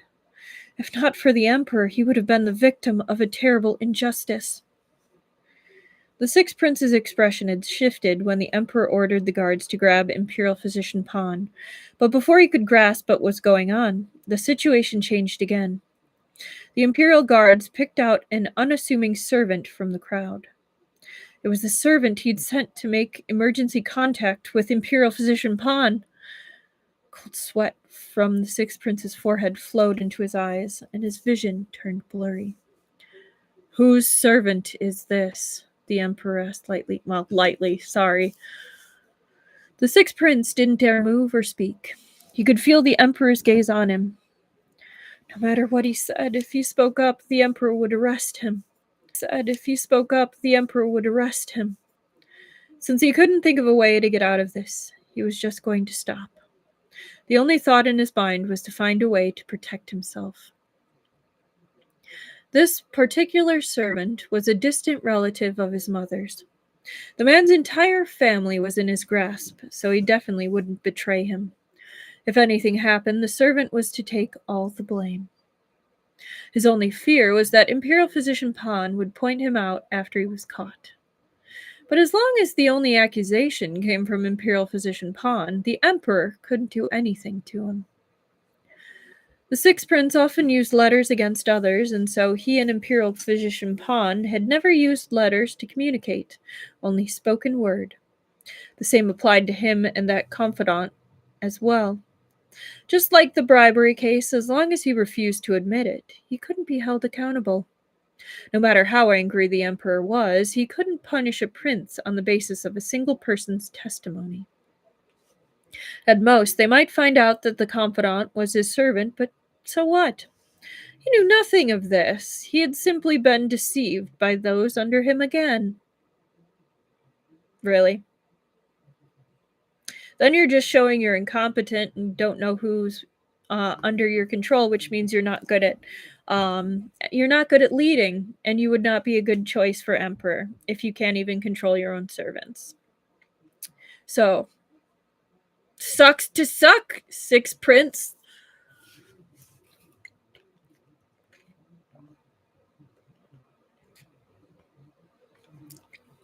The emperor had captured Imperial Physician Pan and a servant. Everyone present, including Prince Li, was confused. Your Majesty, did this person do something? Prince Li asked bravely. The emperor glanced at the 6th prince, but before he could answer, Da Bao, who was in Liu's arms, raised his chubby little arm. "Grandpa, Da Bao knows the answer." The emperor was happy to indulge Da Bao. He let Liu bring him up. "Oh, hello, Esper lady. How you doing tonight?" You missed quite a bit. We're actually, almost done. Oh, no, maybe not. We've got a little over 1 chapter left, but, it wasn't an assassin attack, that happened. Yeah, the 6th prince is down. We're about to get to some 6th prince's downfall. Oh, I'm glad you're feeling better. I'm sorry you were sick. There was a scandal. It appeared like one of the consorts was found with a man. So now, there was brought into question the 8th prince's lineage, and then, there's some background plots about the Prince Jing's children lineage. And so we are now reaching where the blood has been tested, and the imperial physician that was scheming behind the scenes has been caught and is now being held, along with one of the servants under the 6th prince that was also helping facilitate this. So their plot is in the tail end of being found out. So we are now seeing the domino effect of the six princes' failed plot. So, Grandpa, Da Bao knows the answer. The emperor was happy to indulge Da Bao. He let Liu bring him up. Liu had practically begged Prince Jing to let him and Da Bao participate in this play, but Da Bao wanted to add scenes in the middle. And the emperor had even agreed? What could Liu do? He had to play along. The emperor held Da Bao in his arms, and Da Bao looked down at the dark crowd before him, utterly unafraid. The emperor was pleased by Da Bao's courage. Da Bao, what do you want to say? He teased. Da Bao pointed at the man the guards had captured and said clearly, Grandpa, he's bad. Prince Li was flabbergasted. He'd seen a lot of people accusing others, but he'd never seen one like this. He knew that Prince Jing Shizi was favored, but he didn't know that he was so doted on that he dared speak so directly in front of the princes. And the emperor... Prince Li peeked at the emperor's reaction. He was actually smiling? Do you know him, Da Bao? The emperor asked. Of course Da Bao knew him. This was the bad guy who had snuck into his room before. He remembered him. Da Bao stuck out his thinly wrapped hand and said pitifully, He, needle, poke. Thanks to Da Bao, Liu recognized the man now too. He muttered in his head, Son, wake up. This man did threaten your wet nurse and sneak into your manor, but that wasn't the man who poked you. Yeah, because Liu Rushang was the one who poked him and took his blood this time. Liu had just been thinking that he'd done a great job of playing his two roles, a worried consort and despairing consort, but in the face of Da Bao's sad and pitiful gaze, he was nothing. The emperor took Da Bao's cue. He was astounded by Da Bao's words and actions, and soon remembered that Prince Jing had mentioned that someone snuck into the manor to take Da Bao's blood. Da Bao must have seen and remembered him. Da Bao is a witness, the emperor said, and I have a special witness myself. In the afternoon, Imperial Physician Pan sent off a pigeon informing someone of the results, that all the blood tested belonged to the royal family. Then this man told his master of the news. Not long after, the man's master responded with a message to Imperial Physician Pan ordering him to change all the results. The emperor recounted the conversation between the confidant and Imperial Physician Pan almost perfectly. The sixth prince had never expected the emperor to know all of this as well. He was stupefied. How had the emperor found this out? If he knew even this, then did he know that the sixth prince was behind it? But what could he do? Before the emperor said anything about his identity, was he supposed to pull the rug out from under his own feet and confess to everything? There was no way he'd let that happen. As for Prince Li, initially he was stunned when he heard that eighth prince and Prince Jing's sons weren't part of the royal bloodline. He'd looked like he'd been struck by lightning. Then the emperor explained that someone had ordered Imperial Physician Pan to interfere with the results. Prince Li finally came back to his senses and got to the point. Your Majesty, who was behind Imperial Physician Pan? Since the emperor knew almost exactly what the two lackeys had discussed, he probably knew who was behind them too. But the emperor didn't answer. He remained silent for 10 minutes. During this time, the sixth prince felt like he was dancing on the tip of his knife, his heart threatening to beat out of his chest as at any moment. He met the emperor's gaze several times. It wasn't the end yet. He forced himself to look like he didn't know anything, unaware that he couldn't hide the cold sweat that trickled down his forehead. The emperor sighed heavily. He'd been watching the sixth prince, waiting for him to confess. This pause was the sixth prince's last chance. If he admitted it, then the emperor might show him some mercy. But the sixth prince didn't react at all. The emperor finally lost his patience with his son. Tian Xiao, he called out sternly. Almost everyone turned to look at the sixth prince. Mu Tianxiao closed his eyes, trying his best not to let his voice tremble along with his body. Royal father... After Imperial Physician Pan left the tent, my guards followed him, the Emperor said at last. He released a pigeon, but the person he worked for was cunning and didn't leave behind any messages or letters, because they had agreed beforehand that the pigeon was the signal itself. When the servant met with Imperial Physician Pan, my guards followed him and found who was behind them both. He looked at his son. Tian Xiao. While you were thinking about how to frame Prince Jing and the 8th Prince, I was just a wall away. I heard you order to make everyone fail the test.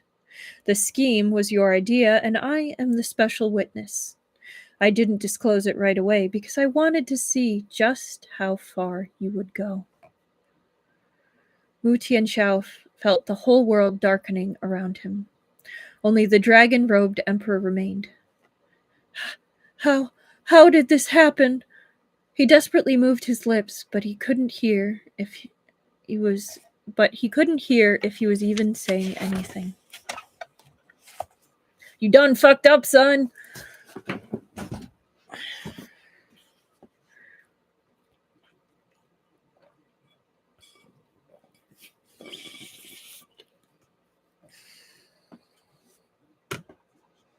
Hang on.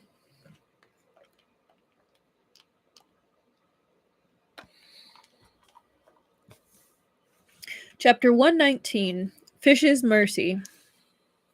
Mu Tianxiao was taken away by the guards, and the emperor dismissed everyone else. His punishment would be decided after they returned to the palace.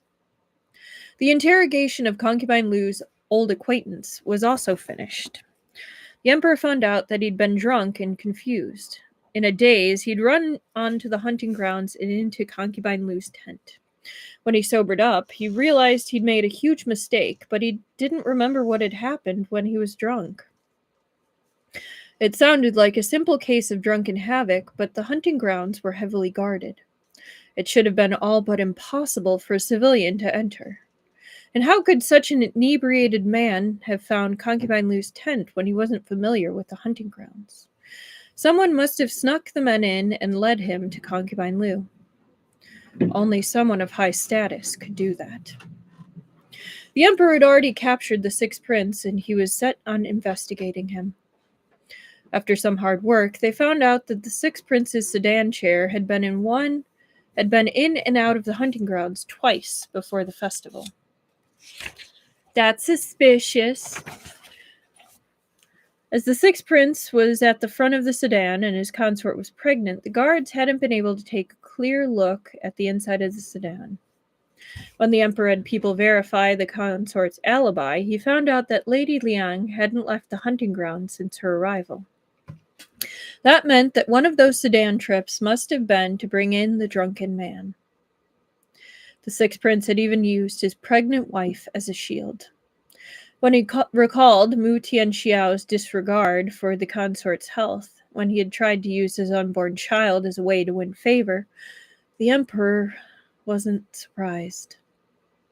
But once they'd smuggled the man in, there must have been someone close to Concubine Lu who coordinated with them. The emperor looked into the people who came in and out of Concubine Lu's tent. During the time period, the most frequent visitor was an older female servant. The emperor ordered her arrested for interrogation, and an investigation revealed that she had once been a servant of Consort Li, the 7th prince's mother. As Consort Li and Concubine Lu were close in age and both had sons, they were quite close. Concubine Lu liked the old servant's embroidery, so Consort Li had given her to the concubine. The moment the old servant was faced with the emperor's furious expression, she kowtowed before him repeatedly, like she was trying to hammer a nail into the floor with her head. With tears and snot streaming down her face, she said that the 6th prince had blackmailed her and ordered her to let a man into the tent while Concubine Lu was resting. As expected, it was the 6th prince again. After some thought, the emperor realized why the sixth prince had chosen this servant to let the man into the tent. Since she'd been a gift from Consort Li, if the emperor didn't know the sixth prince was behind all this, a thorough investigation of this incident would have led him to the seventh prince's mother. The emperor had assumed the sixth prince was trying to kill two birds with one stone with this plan, but there were far more birds being targeted here.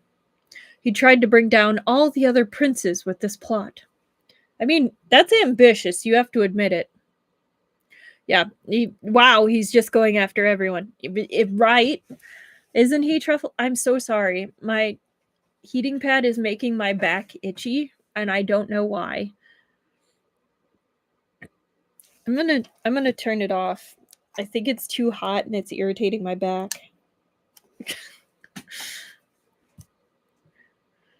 Oh.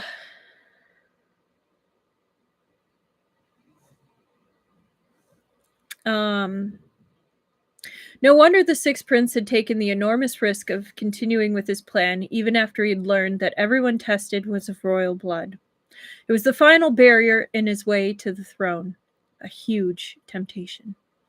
If Prince Jing and the eighth prince were guilty of polluting the royal bloodline, and the seventh prince was implicated in the incident with concubine Liu, then the sixth prince would be the only candidate left. Though the emperor had seen many underhanded plots throughout his life, Mu Tianxiao's ruthlessness still sent chills running down his back. He never would have imagined that the sixth prince could conceal himself so very well. Fortunately, the emperor had been made aware of the sixth prince's ambition early on, thanks to Prince Jing and the others. Using secret marks and anonymizing the bottles as bait for the sixth prince had been a suggestion from Prince Jing's consort. Prince Jing was the one who tailed Imperial Physician Pan, and he was also the one who'd asked the emperor to sit and listen in on the sixth prince's conversation. There was nothing more convincing than hearing it with one's own ears. If the emperor's test for Prince Jing was still in progress, then at this moment, with the sixth prince's true self revealed, he had already made his decision. Royal father, are you all right? Liu was worried about the emperor. Ever since the emperor had exposed the sixth prince in front of everyone else, he'd been in a bit of a daze. What should we do if Grandpa is unhappy? The babies huddled together and whispered amongst themselves, working out a plan. Da Bao immediately went up to head eunuch Luo, holding a bowl of tea. Head eunuch Luo hurried to stop him. Shizzy, you can't. Be careful, it's hot. Liu shook his head, smiling. The tea in front of the emperor was all at drinkable temperature, so it wasn't hot. It was better to have the children start doing chores at a younger age. And Da Bao was happy to start. Da Bao wanted Grandpa to cheer up. He walked unsteadily, but his grip on the tea was surprisingly stable. The emperor smiled as he watched the itsy-bitsy human bringing the tea to him. Right when he was about to take the tea, Si Bao leaped out from behind Da Bao, yelling, "Ah!" to stop him. The emperor doted on Da Bao a lot, but that didn't mean he didn't dote on the other children as well. He wondered what Si Bao was going to do. Si Bao used his chubby little hand to lift the lid of the tea bowl and took several sips of the tea. He patted his stomach, now full of tea, and certainly nodded at Da Bao. Da Bao continued his walk over and brought the already drunk tea over to the emperor. What? For a moment, the emperor didn't react. He was flustered. These two idiots! How could they give the emperor leftover tea? Liu was just about to take the teacup back with Si Bao's saliva on it, when head eunuch Luo kneeled and cried with joy, "How filial! Your Majesty, the young children are testing the tea for you." Here they are. Little Si Bao is over here. Like, I got you, bro. Got you, Grandpa.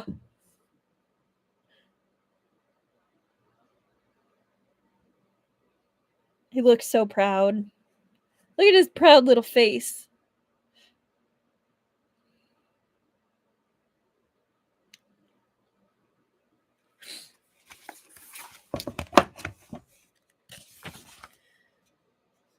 This was something head eunuch Luo did as well, so he recognized it immediately.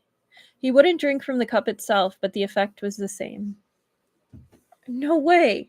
How did the children know about something like this? It wasn't likely.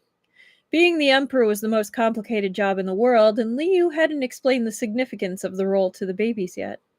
Perhaps the children got used to seeing head eunuch Luo doing the same thing since they were often in Qianqing Palace, and they'd learned it by watching. Right? These kids are so cute. And he really does look so determined. Perhaps in the children's eyes, the emperor only ate leftovers? But head eunuch Luo had understood at least one thing correctly. This was indeed a demonstration of the children's filial piety towards the emperor. They look so proud of themselves, and Luo looks so happy. Yeah.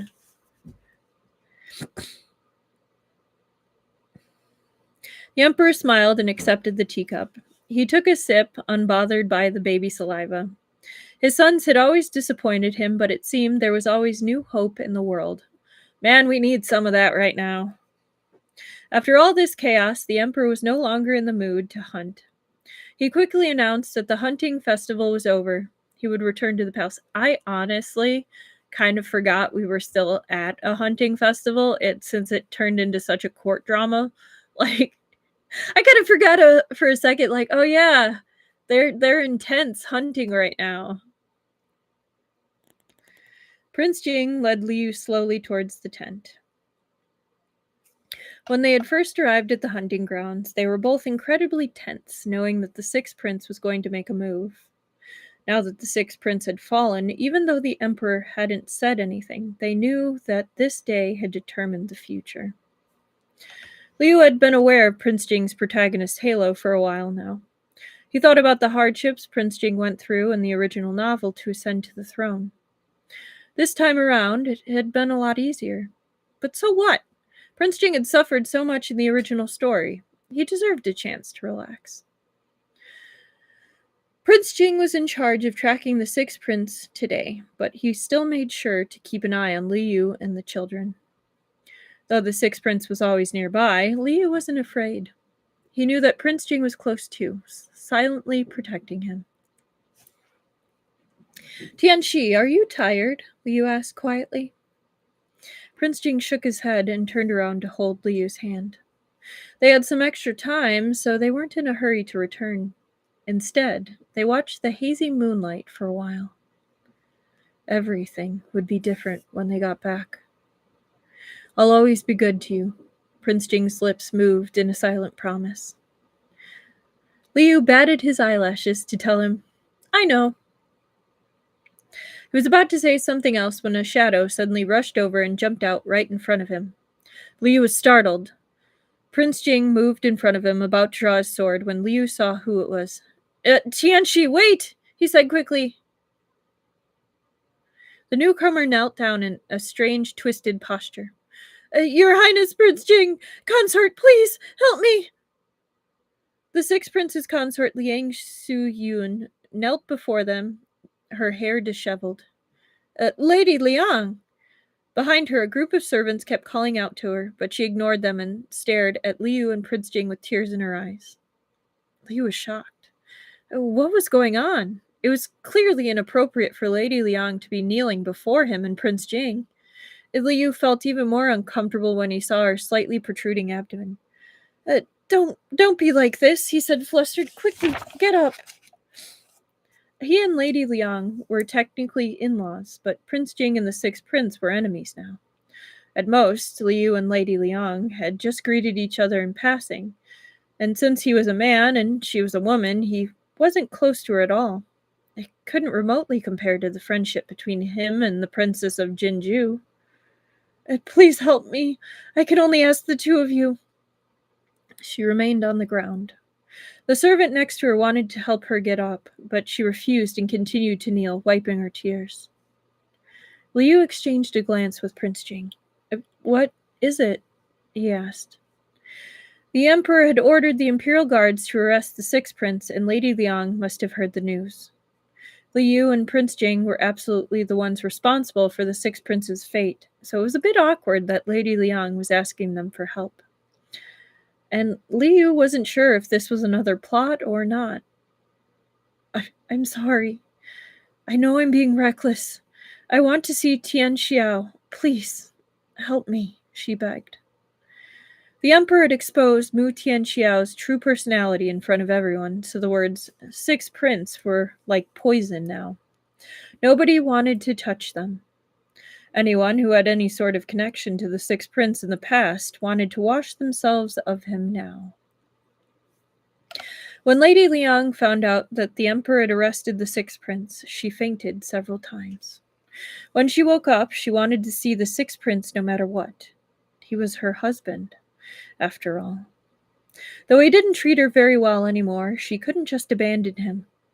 Besides, she was pregnant with their child. But who could she ask? Consort Zhang didn't have any ideas, and she was hiding from her daughter-in-law, too. The Marquise of Dingbei had been quite satisfied with the sixth prince before, but now that all this had happened, his daughter's marriage would implicate him. There was nothing he'd like more right now than for her to divorce the sixth prince, so there was no way that he would be willing to help her. The emperor didn't give Lady Liang any chances either. Every time she asked to speak with him, head eunuch Luo would come out and just tell her to take good care during her pregnancy. Lady Liang had looked around and begged everyone she could, but she was left with no other choice but to shamelessly plead with Prince Jing and his consort. Right? The sixth prince doesn't deserve that lady. He really doesn't. Like, I honest to God, feel really bad for her and her situation. She'd heard that one of the reasons for the sixth prince's plot was to try to frame Prince Jing, but she didn't know of anyone else who had the power to help her. You want us to help you see the sixth prince? Liu repeated. Lady Liang nodded quickly. Consort, I just want to see him from a distance. I would be immensely grateful. She kept kowtowing at them, and when he saw the way she avoided her belly every time, Liu couldn't bear it. The sixth prince was their enemy, but Liu pitied his consort. Wasn't that unbelievable? Be careful, Prince Jing's gaze warned him. I don't have any bad intentions, really. I just need your help. The sixth prince's consort was almost in despair. Tianxi, Liu hesitated, glancing at Prince Jing. He was also a parent. He noticed that Lady Liang was always protecting her stomach, so he was sure that she wasn't pretending. The sixth prince was despicable, but Lady Liang herself hadn't harmed them. Liu instinctively wanted to help her, and it was something that he could accomplish with a little effort. It wasn't like he'd have to do much. They couldn't let the sixth prince's consort see him without the emperor's permission, though. Liu wasn't planning on doing something different. He didn't think he'd survive attempting any other option. All he had to do was beg for the emperor's mercy and ask him to let the two of them meet. Just this one time, Liu asked Prince Jing quietly. Is that okay? Xiao Yu was pitying her. Prince Jing understood. He squeezed Liu's hand. It was a bit risky, but the sixth prince's consort was in their control. Prince Jing looked at him and smiled. You make the decision. Oh, you make the decisions, not just this one. Liu felt sweetness bloom in his heart for a second. At that moment, the system, which had been silent since the main mission, Share the Country, was announced, suddenly sent a notification. User, you have met the conditions for activating the side mission, Heart of Compassion. Helping Lady Liang was a side quest. Liu was baffled. The fish scamming system had said that sharing the country was the last main mission, but there hadn't been any updates for the sixth prince any updates after the sixth prince was arrested. Liu assumed he would have to wait until Prince Jing ascended the throne, which was fine by him since he had all the time in the world. The system had previously told him that he could choose to complete a side mission whenever he wanted to. Liu couldn't even remember the last time he'd completed one.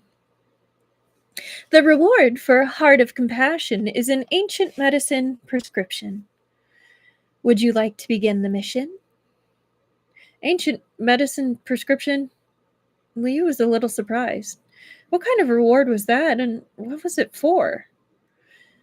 The fish scamming system existed to scam him. It wouldn't explain anything it didn't absolutely have to. It was just fine with the fish plush.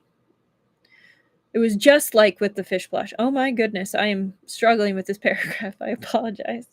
The system wouldn't tell him how to use it. Liu would have to figure it out on his own. An ancient medicine prescription sounded pretty good, though. It was better than nothing. If he didn't need it, then he'd just hold on to it. It might become useful one day. Besides, he wasn't doing it for the reward. He truly did want to help the abandoned Lady Liang.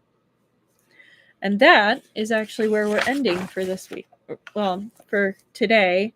And we will begin part 2, or like live stream 2, with chapter 120 on Tuesday.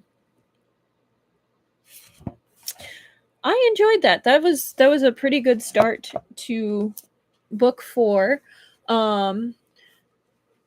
Pretty much kind of tied up the plot where we left off, like the underhanded plot of the Sixth Prince with the blood and proving bloodline. Pretty neatly, honestly. The spot to end it actually worked out perfectly, because now we get into our next side plot. They finally got the Sixth Prince. Exactly. I'm glad you had fun, Esper Lady. Right? I agree. Great start. Aw, thank you, Chi Kiki. Here, I'll give some hearts back. Yay! Oh yeah, I never say it. If you like the stream, you can give it a like. I think everybody's pretty much subscribed. I feel weird saying this. If you enjoyed it, I'm happy you did. To everyone here and anyone who's watching later, I'm really glad you come and listen or watch, because I'm having a good time, and I hope you are having a good time. And I will see you next time. Good night. Have a great weekend, everybody.